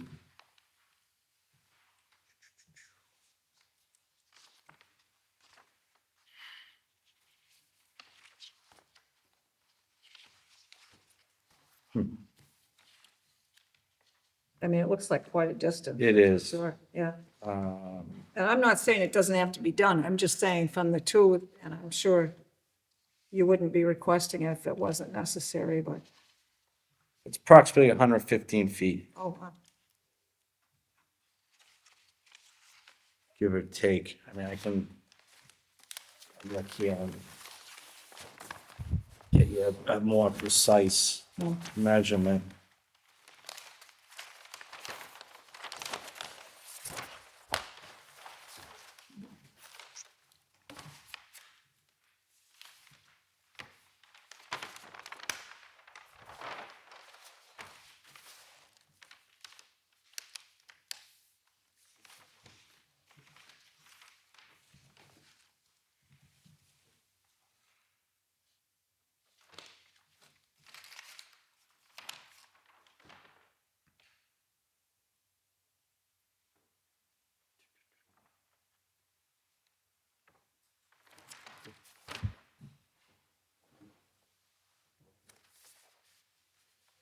That's okay, Kevin. I mean, Yeah. Can't find it right here real quick. And because of the funding sources, you need us to, because of the funding sources, you need us to approve it? Yes. Madam Chair, if I may, Kevin, can you use this design to solicit bids from other contractors? Yes, yes, that's what I plan on doing is, once we get the okay, it'll go out to bid, for construction. But this particular proposal here is from a contractor that's designing it and wants to bid on it. No, this is, designed from our engineering firm that we utilize. This is no contract, this is just the engineered plans. Okay, but and they provided a budget? Is that- Yes. Is that where the budget Yes, came yeah, from just the engineer? the Okay. construction estimate. So you really don't know what it's gonna cost?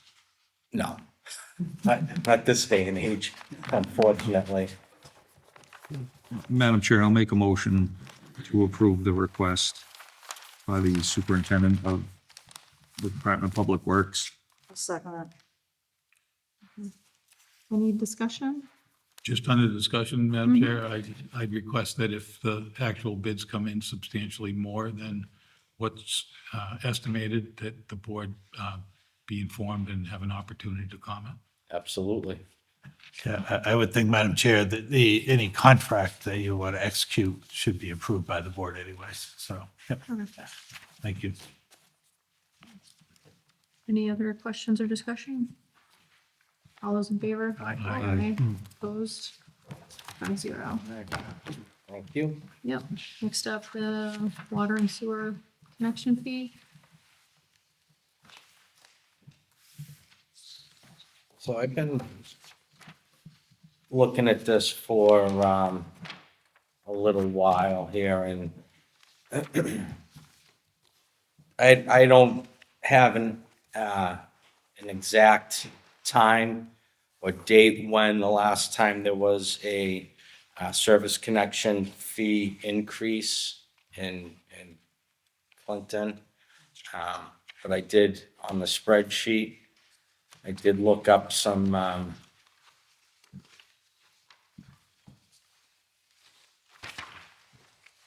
hope you have it.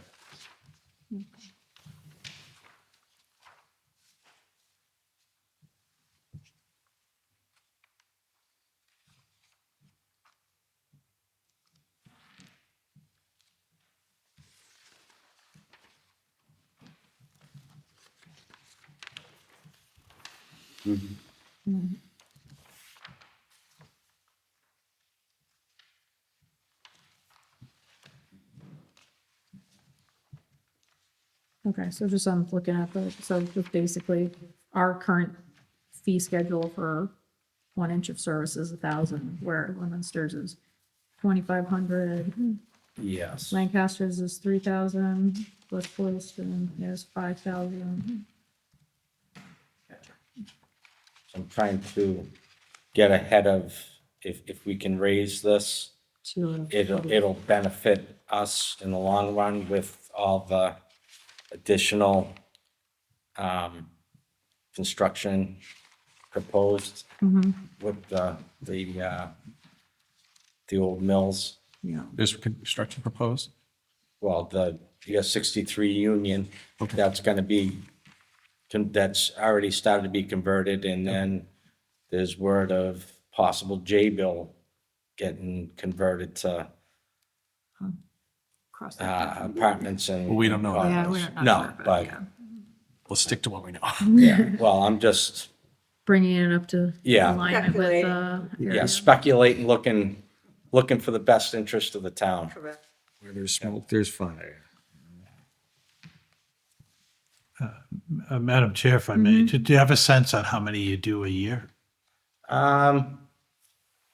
So, for instance, like 63 Union, it's all like bulk. So we just take, the way that our forms are, it's per bedroom. So we just take how many bedrooms times 110 gallons per day usage, and then calculate that. Sewer, I would say maybe 10 or 12. This year was a little bit more busier than the prior years because of Main Street project where Starbucks, Wendy's, and all that is. And then water connections, we might do about the same. We've already done, I think it was 1 or 2 ADU tie-in for sewer and water. The accessory dwelling units, those, the little 900 square foot minimum. Kevin, this is the fee strictly for a permit to have the tie-in. It doesn't include the tap fee or excavation or piping or No, anything.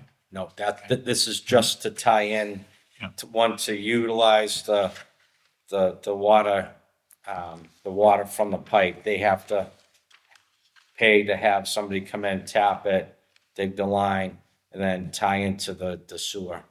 So a water service for a one family house, 3-bedroom house is probably $10,000, all the costs included. So with a family, so I wrote down a couple of scenarios. A single family house, 3 bedrooms, it's $3,155. plus tap, plus excavation, plus. Yep, so that's just why I'm what saying we that, would, this is what we need before you do anything.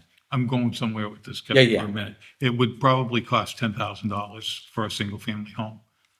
Yes, The Council on Aging is $43,000, and there's no tap fee.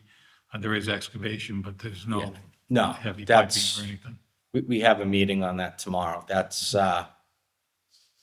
Mhm. that's, Okay. that's something that is not right. $1,000 a foot, because I measured it out, it's 40 feet from the house to the carriage house. That's, I was just trying to use this to Yeah, yeah, I mean, educate myself. if it's, I mean, they're running from most likely the Council on Aging house to the carriage house. So there wouldn't be, I mean, plus it's a town entity, we wouldn't charge them. We would waive the fee. So the increase is 1 inch to 2 inch is $1,000 increase, and then $500 increase for 4 to 6 inch taps. Those most of the bigger taps are for fire suppression for sprinkler systems.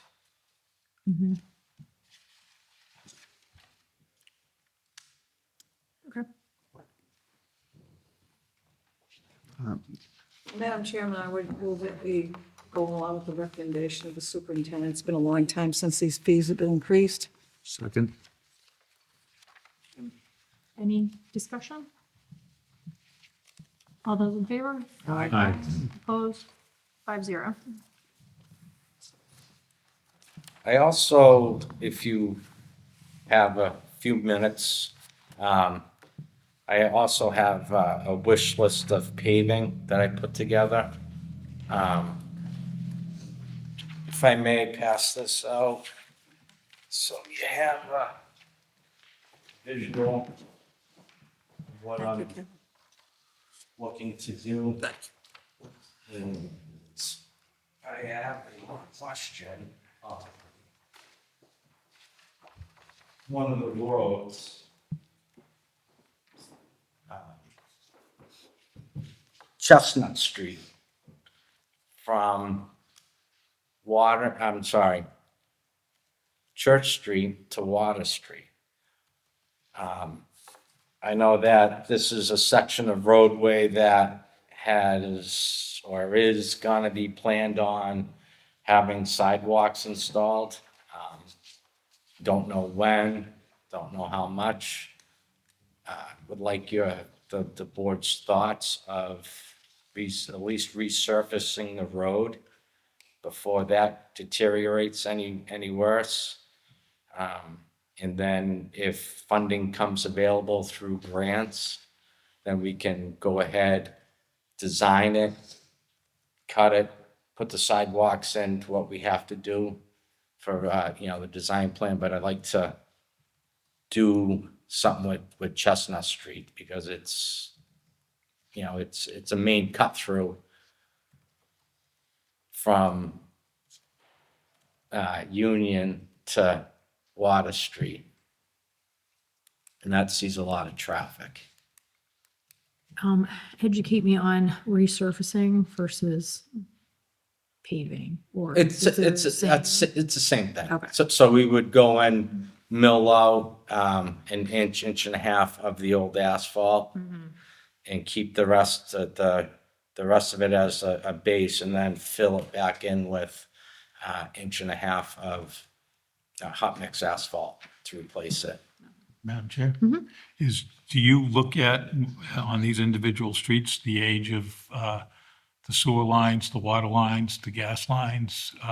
The gas lines, yes. Do you look at? Yes. Whether or not it's warranted to replace those prior to paving? Well, it I is. understand you get 1 mile instead of 10 miles, but Right, it is, but that's where we either run on bad roads or we try to, I mean, it's, like you said, it's a mile I'm guessing. but- yeah, per, 5 miles of paving, or if not more. Right. It's one of those, you have to juggle it, whether you want to put money into a water main that is essentially good. It's old, but it's still functioning and there's, minimum, issues.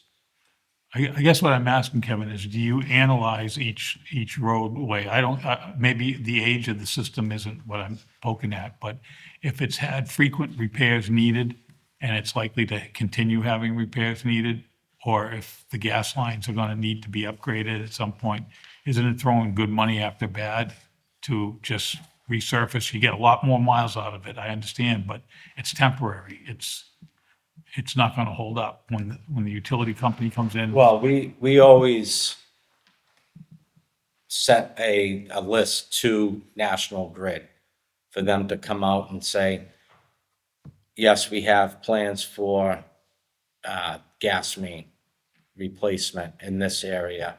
No, we don't. We've already done it. And it's usually the ones that I've done, that I've put on the list have already had gas line replacements.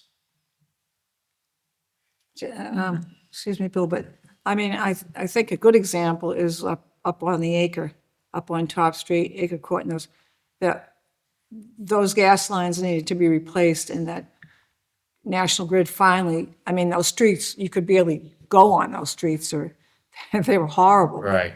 Now it looks great up in that area, and National Grid finally did the repairs that they needed on the gas line. Yes. So I know that you do your due diligence to make sure that, if there is gas lines that have to be replaced on those roads, that you do go after them, so. Yes. And if we had the money, I'd love to be able to do, 3-4 miles of new sewer line and water lines throughout the town and do it right, but it's just, but where do we stop? I You understand. run out of money. Well, that's it. I understand what you're saying. You're throwing bad, good money into, but that's just answer my the thought. question. Huh? But what? What? Well, you just got trailed off. Well, there's a balance there that you have to look at the road. You have to have a sense, you have an awareness of what it's like underneath and how many calls, how many times it's been opened up in the last 5 or 10 years. Right. But to me, that evaluation has to be made individually on each one of these. How long is it gonna go before we have to cut the road open 10 times? And then don't know. Then it's a That's waste the- of money. But we don't know that. Nobody, You can take an educated guess. That's what you get paid the big bucks for. yeah. Is there one particular street we're talking about, like, or? Look that's at off- Church Street. As soon as that project was done, that road was cut. There was an emergency cut down there, or Greeley Street. That one was done, there was an emergency cut down there. So there's some Well, I mean, unpredictability you with could it. take Water Street as an example. How old is that road? And those were all new lines that were replaced. And you had a massive break this past year. It's in 2 spots up on the top. So you can't really predict. It was a new street with new lines. Something just gave. I understand what you're saying, Billy. You don't want to put good money on bad money. If you can have all of these streets repaired before you do something on them, you pave them, but I agree, we have such a antiquated infrastructure, it's hundreds of years old, so. It's impossible to predict what's gonna happen. Right. Under the ground where you can't see it. But you do have the ability to take a educated guess. It's still a guess and it's a gamble. But I would hope that you would attempt to make that evaluation before you just repave rather than rebuild. That's my opinion. Not saying you have to do that on every road that you're looking at repaving, but be conscious of it before you just clean it up. I do. We don't have good records of every water line's age in town. Or where they go, or where they Unfortunately. come from. We have a little bit of an idea where they go and where they come from, but like the actual age, unless it was, you know, Replaced. within the last 20 Yeah. years, you know, we might have better records of it. Or at least the ones that have been sleeved, right? There, the sewer The sewer lines. mains, Yeah. yes, yeah. You can't really do sleeve water mains.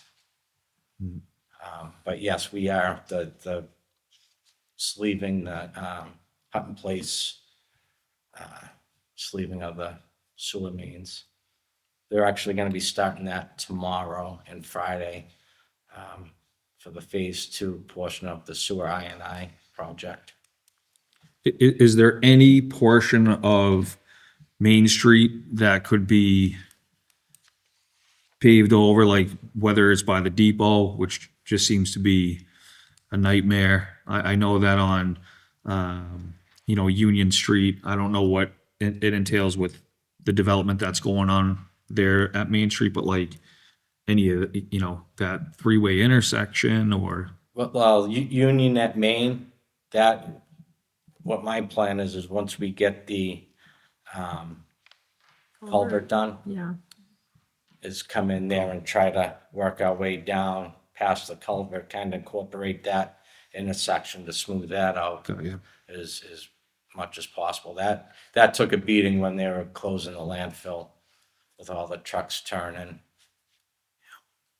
Yeah, I think that, the Depot Square, I mean, there's only so much patching, Right. but it does keep cars slow. Sometimes.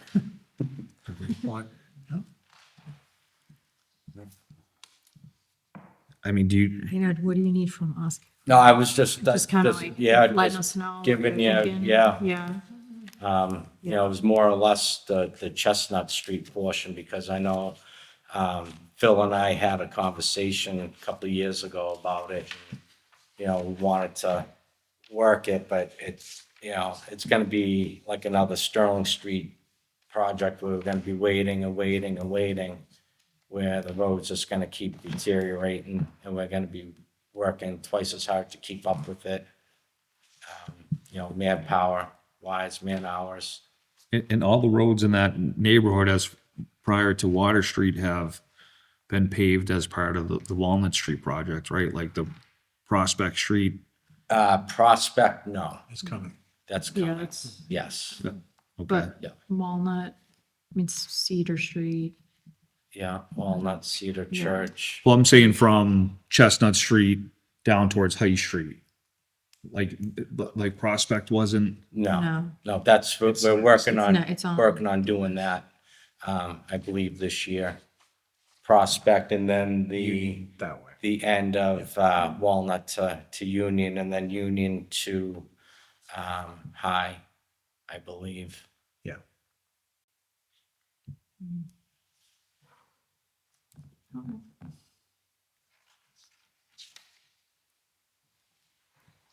yeah, Depot Square, that'd be my. All of them. Yeah. How about trying all of them? I mean, down by Shaw's is terrible. Right down where That- Rite Aid used to be, that's horrible. But I mean, you can't, it's, That's another project that is, that has a grant set. It's not a tip. I always forget the name of it, I apologize. I have it written down on the plans. But But it's that's, tied into funding that's from Yeah. someplace else. same thing with the Sterling Street project, that's hopefully, fingers crossed, next year or 28. They were trying to push us out to 31, I was, Oh, right. and Yeah, we were just talking about that. I was just gonna make a joke, Yeah. 2030, no. I'm like, no, we can't. I'm like, please find us some money We're gonna have so a we really get it big done. one. Well, yeah. We have to get our elected officials involved. Well, what it is with the MRPC is that they're allocated so much money each year for projects, and the escalation prices of the projects have just skyrocketed. For instance, Sterling Street, that started off at, I think, like a $2.53 million project. And now it went from January, it went from 6, and March it went to 7 point something million. And the two projects ahead of us are 21 million and 18 million. Yes. And those doubled in the last couple of years too.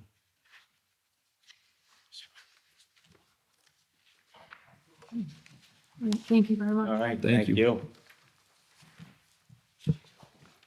All right, next on the agenda is the town administrator report.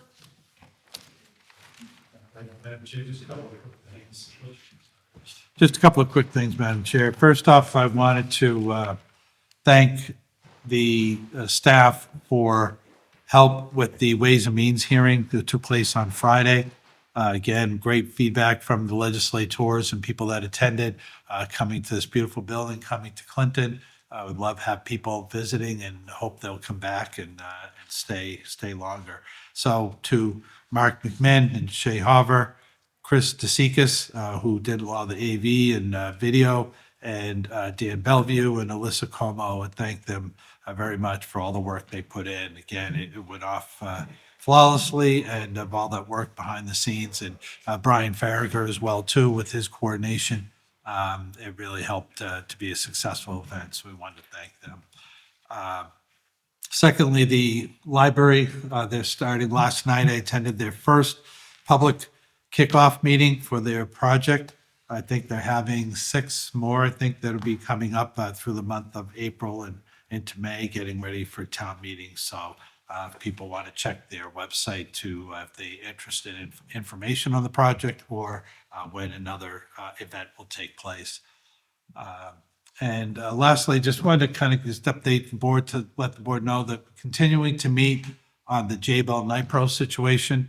Had a meeting, 2 meetings this last week with Jabil. One was with Jabil and a gentleman from the Executive Office of Labor attended as well, asking them for the same, the state and the town, looking for information on the number of employees affected, how many people are going to be relocated, how many are going to be laid off, how many are in the local area, and all those type of numbers. So they committed to getting it to us.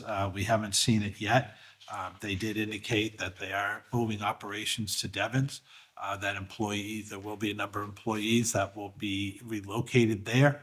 They have other plants in North Carolina that people would also be, if they were inclined to move, that they could be given jobs down there as well too. And they did confirm that the Nipro Mold division is staying for the time being. So that is a big help for the town because of revenues that we get from the medical operations.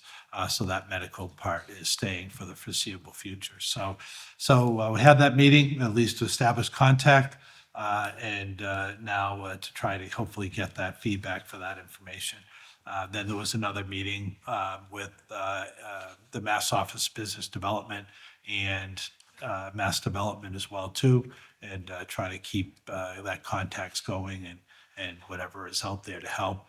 The organization that's helping WHEAT, the WBDC in Worcester, they've also offered, they've been through this in Worcester, programs and initiatives that they've done for some of the large layoffs in Worcester. So until we get to know that full impact, there's a lot of organizations that are ready to help, and we need Jabil to really kind of come straight with us as to how many people will be directly affected. So I just want to kind of keep that as a regular update for the board. So thank you. Thank you. Next up is administrative business. First up, we have a 1-day liquor license or multiple dates. Madam Chair, I'll make a motion to approve the 1-day liquor license request by the Clinton Parks and Recreation Department for their summer concert series at Central Park on the following dates of June 16, June 23rd, June 30, July 7th, July 14th, July 21st, July 28th, August 4th, August 11th, August 18th, and August 25th. Second. Any discussion? All those in favor? Aye. Aye, opposed? 5-0.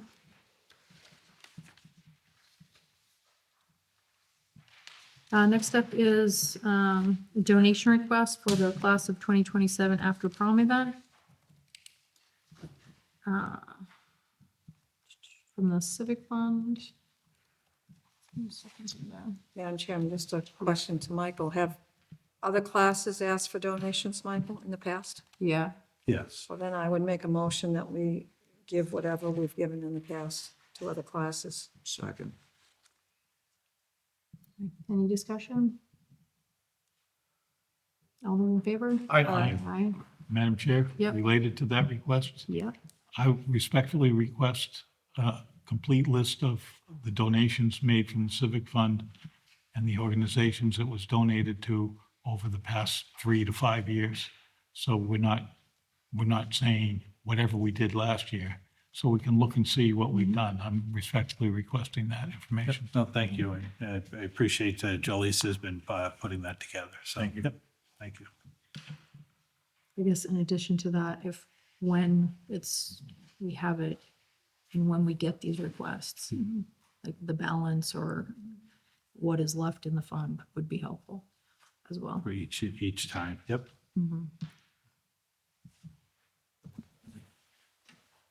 Approval of easement agreements for the rail trail project. Franny Hodge from the Clinton Greenway Conservation Trust has submitted an easement agreement for the use of their property to construct the Central Mass Rail Trail portion in Clinton. Madam Chair, so moved. Second. Any discussion? All those in favor? Aye. And just want to note, that's, I think according to Fernie Hodge, I think there are 5 easements that'll be coming forward. This was the one with their organization, so they have that one finalized first, but there will be several others that will be coming before the board as well. So just to be aware. All right, Munis software update. We have the legislative. Oh, sorry, legislative earmark project discussion.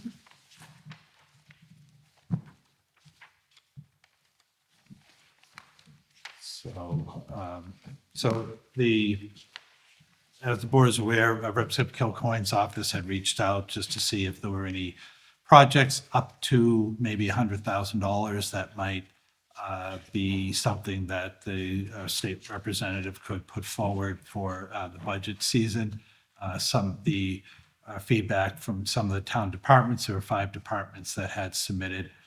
One was the school department for a transportation vehicle. One was from the facilities for some town hall exterior painting and cable TV to help with their studio build out, and economic development with some downtown monies for furnishings and beautification downtown, as well as drinking fountains in some of the parks based on issue that was raised by a student warrant article at the mock town meeting. And then the other was, it's attributed to the fire department, but it's really more of an overarching. This is based on a fire training that was done. There was some PFAS containing foam that was released into the Connerpane Brook. So the town, there hasn't seemed to be any residue there and any need for remediation. But DEP does require ongoing maintenance and reporting and monitoring. So based on what's needed for the next couple of years coming up on that project, the LSP that we have estimate about $60,000 that would be needed to do that testing and reporting coming up in the future. So those were the projects that people submitted. So I don't know if there's if the board wanted to focus on one, or if we wanted to submit all to the Representative Kilcoyne to see what, I don't know, like when they go through this process, what is a dollar amount that they're able to feel comfortable with, what type of a project that they think they can get passed or supported. So kind of just wanted any feedback the board might have on how to convey this information to Representative Kilcoyne. Okay, so last year we gave her kind of similar, like a list of 5 projects and the range. Right. Now we have 5 projects within a similar range, if not more.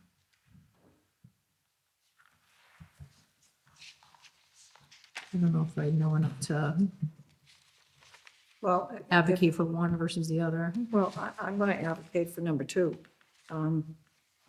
If you go outside, I mean, it's dark now, but if you go out and you take a look at the painting on the outside, both in the front and the back, it's all peeling.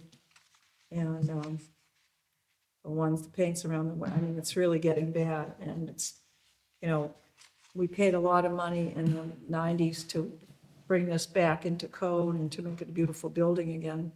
And for years, we put money every year and had a town hall committee that used to do an overview of things that needed to be done. And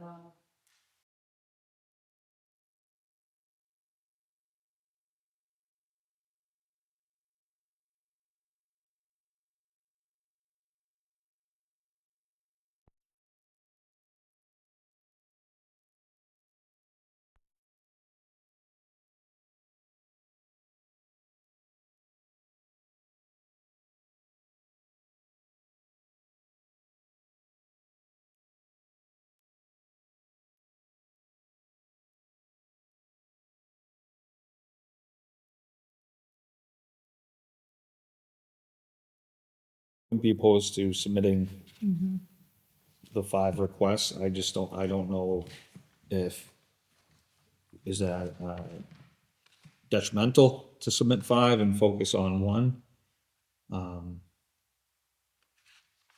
But without that information, I think they're all worthwhile projects. I'm just saying, I would advocate for number 2. I didn't say any of them that weren't, you know, No, agreed. legitimate, but I think, I mean, I know when Brian was giving his budget, he brought up the need to have things done on the exterior of the town hall. And I'm just saying that if there's a possibility that the town didn't have to pay for it in the budget process, and we could get it from the state, all the better. Agreed. Madam Chair, if I may, I think preventive maintenance and ongoing maintenance is essential to the whole process of not letting buildings run down and all of a sudden we've got to tear them down and build new ones. But I think it's so essential and so important. It should be part of our budget and we should be allocating funds for it. It shouldn't be up to the whim of the legislature or giving out money. And I'd advocate for putting this in the budget somewhere, whether it's an article or it's part of the facility department budget, and making sure that this building's taken care of, because the investment that was made in this was at the 90s. It was Yep, 94, I think it reopened. this, Well, sometime in the 90s. You can go downstairs, it says on the plaque, but it was in the 90s. and I think it's important it's that important that we Yeah. not let it So slip, if you're looking at $2.2 million back then, for what we did, right? it would be $8 million today. Yep. So, So and that- we did, and we stopped in the basement. We didn't run it, I mean, we Right. put restrooms in the basement and things like that, but it would have taken another 500,000 to do all of the basement, and we didn't want to go back for more money, because we had gone back for, I think it was twice for more money, but if you look in the daytime, these windows, they haven't been done probably for 20 years. They really need to be washed. So Right, which is- what I'm trying to which say is is payment, that though, right? it's Yeah. too essential and too I know what important. you're saying, And that taking we it should off put the it in the list, budget, but I- because we won't know if it gets funded before the budget is approved. And I think we should include it in the budget and even take it off the list. and leave that money, that money for a frill rather than an essential. But boy, I hope we get it in the budget. Because if we don't, I think it should be a warrant article, because I think there should be money, whether it's 75,000 or 100,000, again, that's put there every year. If it isn't used for repairs, then it goes back into the general fund. But, But I would say put it in the budget, direct, Brian, to put that as a line item in the budget. And if it's our budget to present first, or Michael's budget to present first, we approve it, it goes to the finance committee. And if they choose to cut it, you know, it's been a long time since we got up on the floor of town meeting to advocate for restoring funds, but I'd be prepared to do that. I agree. I agree too. I think that's why we have facilities department. So I think that's a basic core element of what we do or should be doing with the buildings. I That's don't what- disagree. I mean, I think it's been, like I said, and I mean, I've been saying it since I got back on the board that, and nothing's been done on the outside of the building, and there are things on the inside of the building. If you go into Joe Lisa's, you go into Michael's office, the paint is peeling off the wall, I mean, off the ceilings, and is really a lot of work that needs to be done as well on the inside of the building as well. So, Madam Chair, yeah, well, that's why we have a facilities department, I think, and we should make that clear. If that's a priority of this board, we need to let the director of the facilities department know that the town hall is as important as other buildings in town. I'd like to make a motion to that effect, that the facility department include this line item of repairs to the windows in the budget. That's our. Wait, is this windows or painting? Painting. well, it's paint, and the Yeah, windows haven't repair the been windows. washed since, I don't think they've been washed since the building reopened, to be honest with you. It was number 2. Look at it No, during that's the just day. painting. Yeah. Oh, paint exterior window frames, soffits, sorry. But I mean, just you paint know, them. take some time the next time you come in the building, and on the side, like I said, and they're starting, you know, It's just lots of. windows, okay. I'll second that motion. Ultimately, if it has to be a warrant article, then that's Yeah. great. Okay. Any further discussion about this point? If that's the case, then I would recommend, oh, sorry. No. So we're voting Yeah. to include this item on, or request the facilities department include the Clinton Town Hall exterior painting in their budget. So, and I think there's just not exterior painting, there's other things that, Right, I think that's separate. Or we can have a bigger discussion about it, but I think this motion is that. So, all those in favor? Aye. Aye, opposed, 5-0. If we want to make have a larger discussion about the upkeep of town hall, then we can invite him in so he can talk about, you know, be here to talk about it with us. So back to the other earmarks. I mean, do we want, I would make a recommendation that we submit yeah, the 4 others as listed.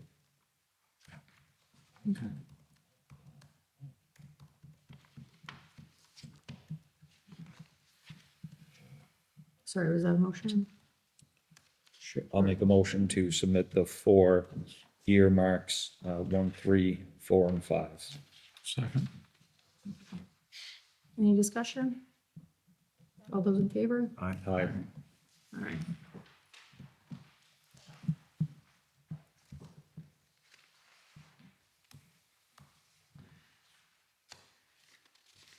Okay.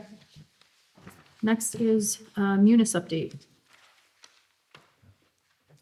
Madam Chair, if I could get that information back to the board, I reached out to our project manager at Munis by phone and email, so I'm awaiting information back on that. So if I can get that, once I get that information, I'll convey it to the board. All right, thank you.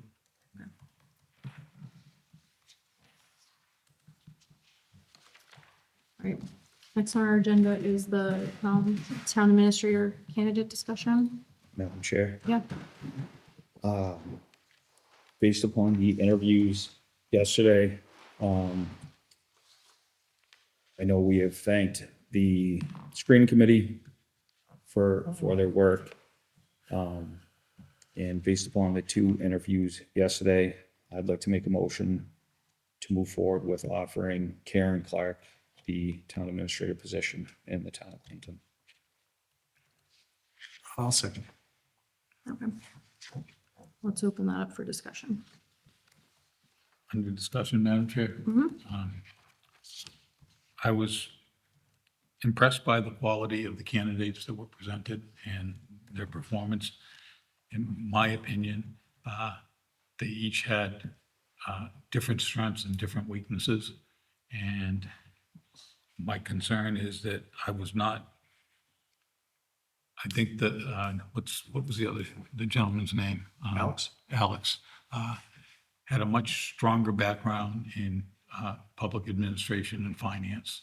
And I believe that's the biggest weakness that this town is going to have if Michael Ward leaves this office. And I think that's short-term, that's the biggest problem that we would face. And for that reason, I'm supportive of the other candidate for Alex. But that's my opinion. Okay, thank you.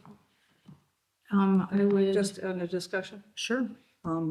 after the interview process too, I would have to agree with my colleague Bill that I think that he had a much stronger hold on the finances, and he seemed to really grasp a lot of the things that go with the budget process, stabilization funds, bond ratings.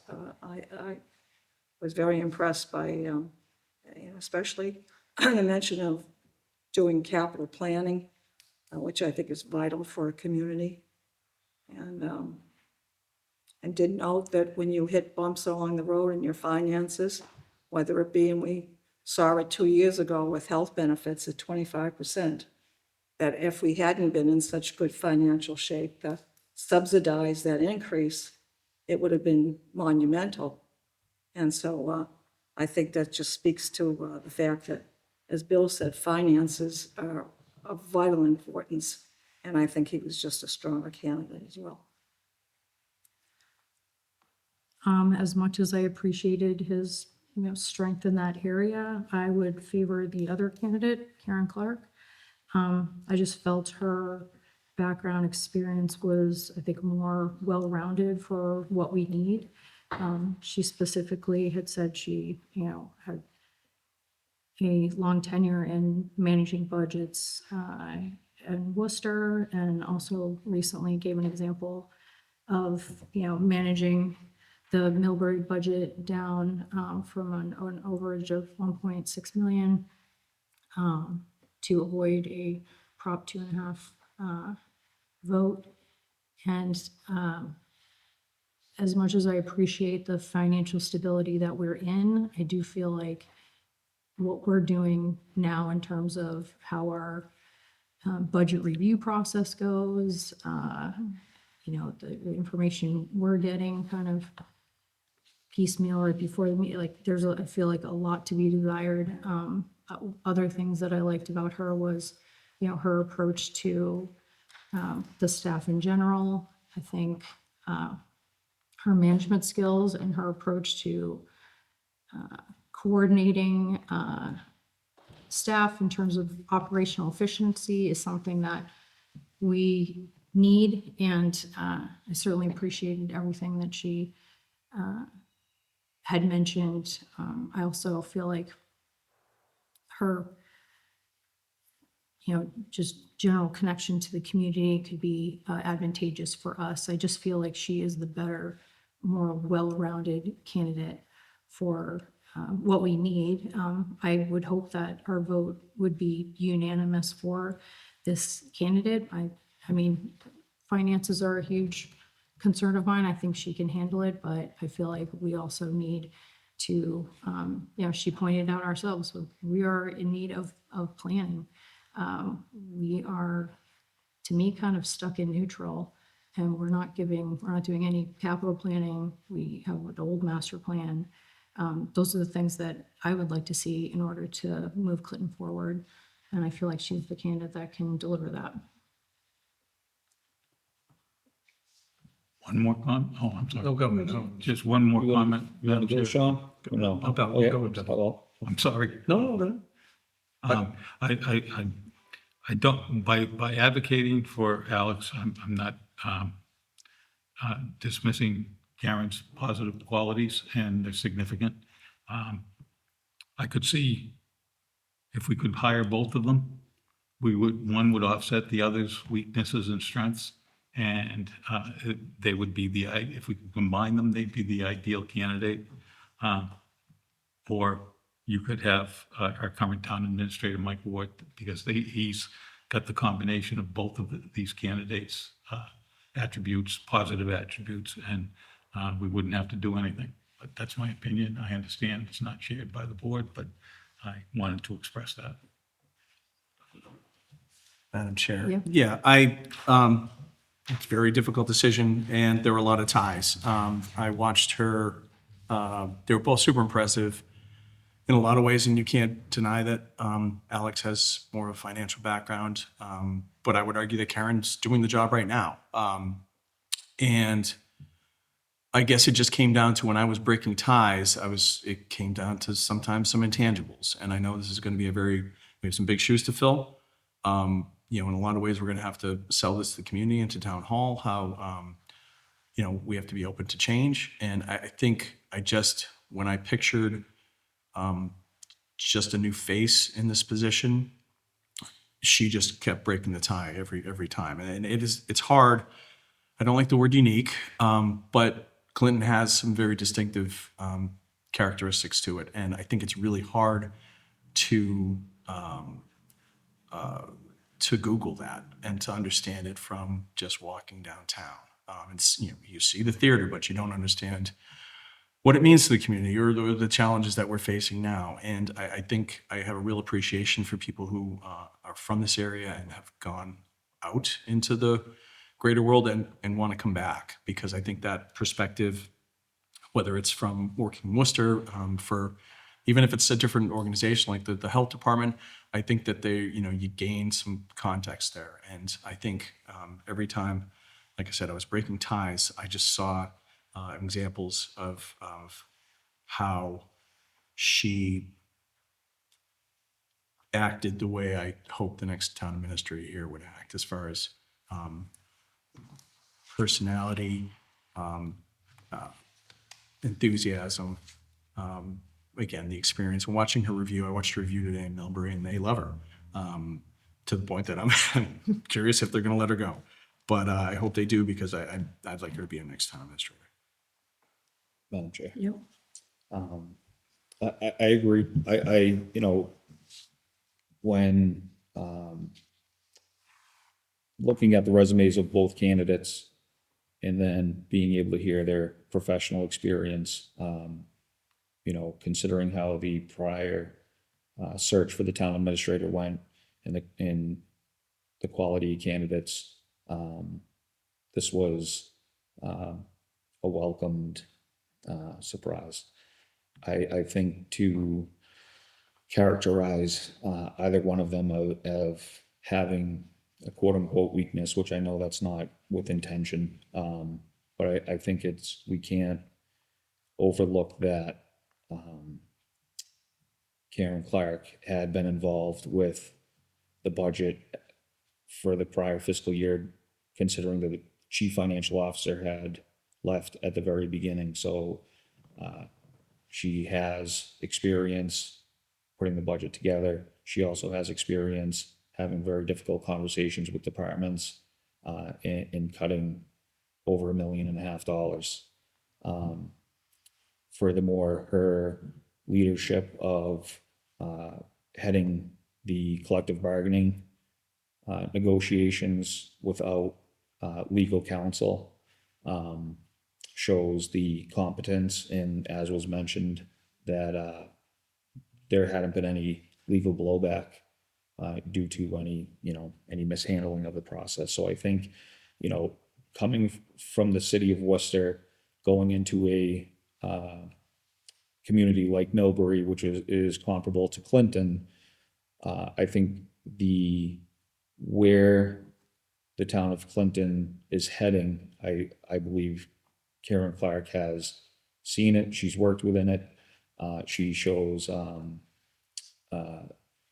that she can lead us to that, next era. I think as it was mentioned yesterday about how Mr. Ward took the town of Clinton from a 3-member select board to what it is today is it's astounding. And I think now looking at the next era of where can we go from here? And, as you had mentioned, if you could put both of them together, you'd have the ideal candidate. Well, with Karen Clark as a town administrator, that assistant town administrator position possibly could be what you're referring to. So I think, to your point, I agree both were very strong. And I do believe Karen is the preferred candidate of myself. I mean, I'll also add that one of the things that appealed to me about her was her communication style as the chair for almost the last 2 years.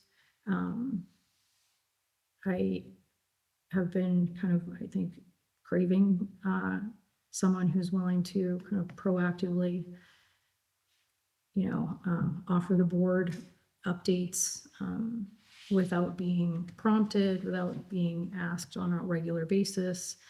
When I look at, I'm looking at both the large scale things, but also the how we do the smaller things, having spent time with other select board members and other town administrators at the Mass Municipal Association, asking them questions about how they operate their offices.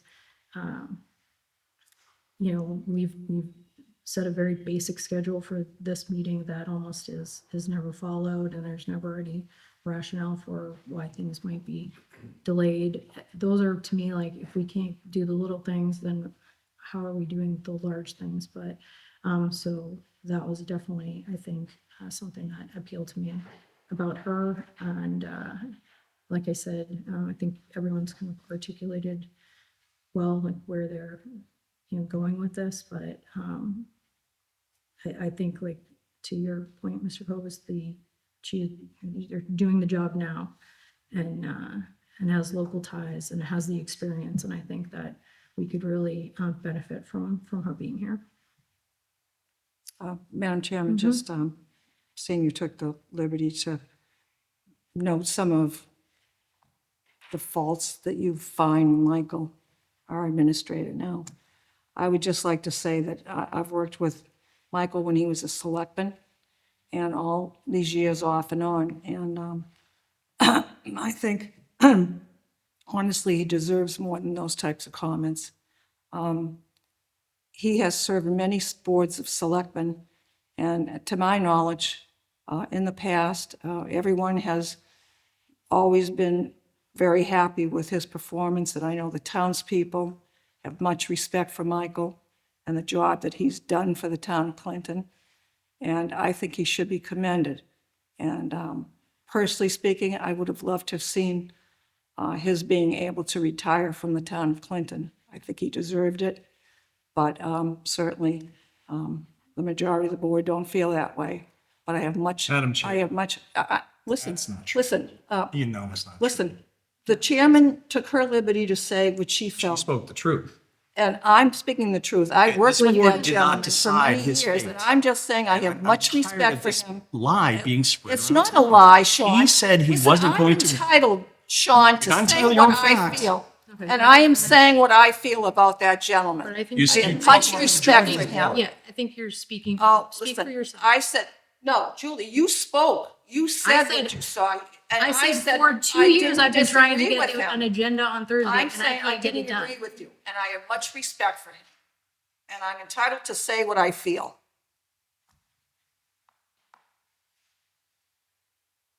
Any further comments? I hope that whatever the vote is, we can get behind this movement. All those in favor of the motion? Aye. Aye. Opposed? Nay. 3-2. Madam Motion Chair, passed. may I make a motion to reconsider? Second. Second. Purpose of reconsideration is to Yes. attempt to show some support for the successful candidate. Okay, so a vote yes would be to, Reconsider. Reconsider. and a vote I'll I seconded. I'll seconded second. it. Okay. Any discussion? All those in favor? Aye. Aye. Aye. Mary, did you vote? To reconsider? Mhm. I'm not changing my vote. Okay. 3 and Madam abstain, Chair, 4 and abstain? make a Yeah. motion, or somebody make a motion to renominate. Somebody do that, please? Madam Chair, I'll make a motion to nominate Karen Clark as the preferred candidate for the town administrator position. Second. Any discussion? All those in favor? Aye. Opposed? 4-1. Thank you. Thank you.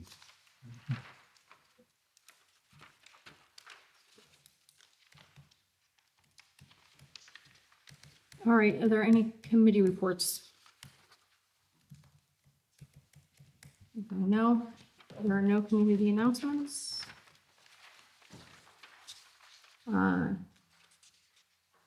Next, we will be leaving open session to move to two closed executive sessions. The first one being purpose one, discuss fire chief.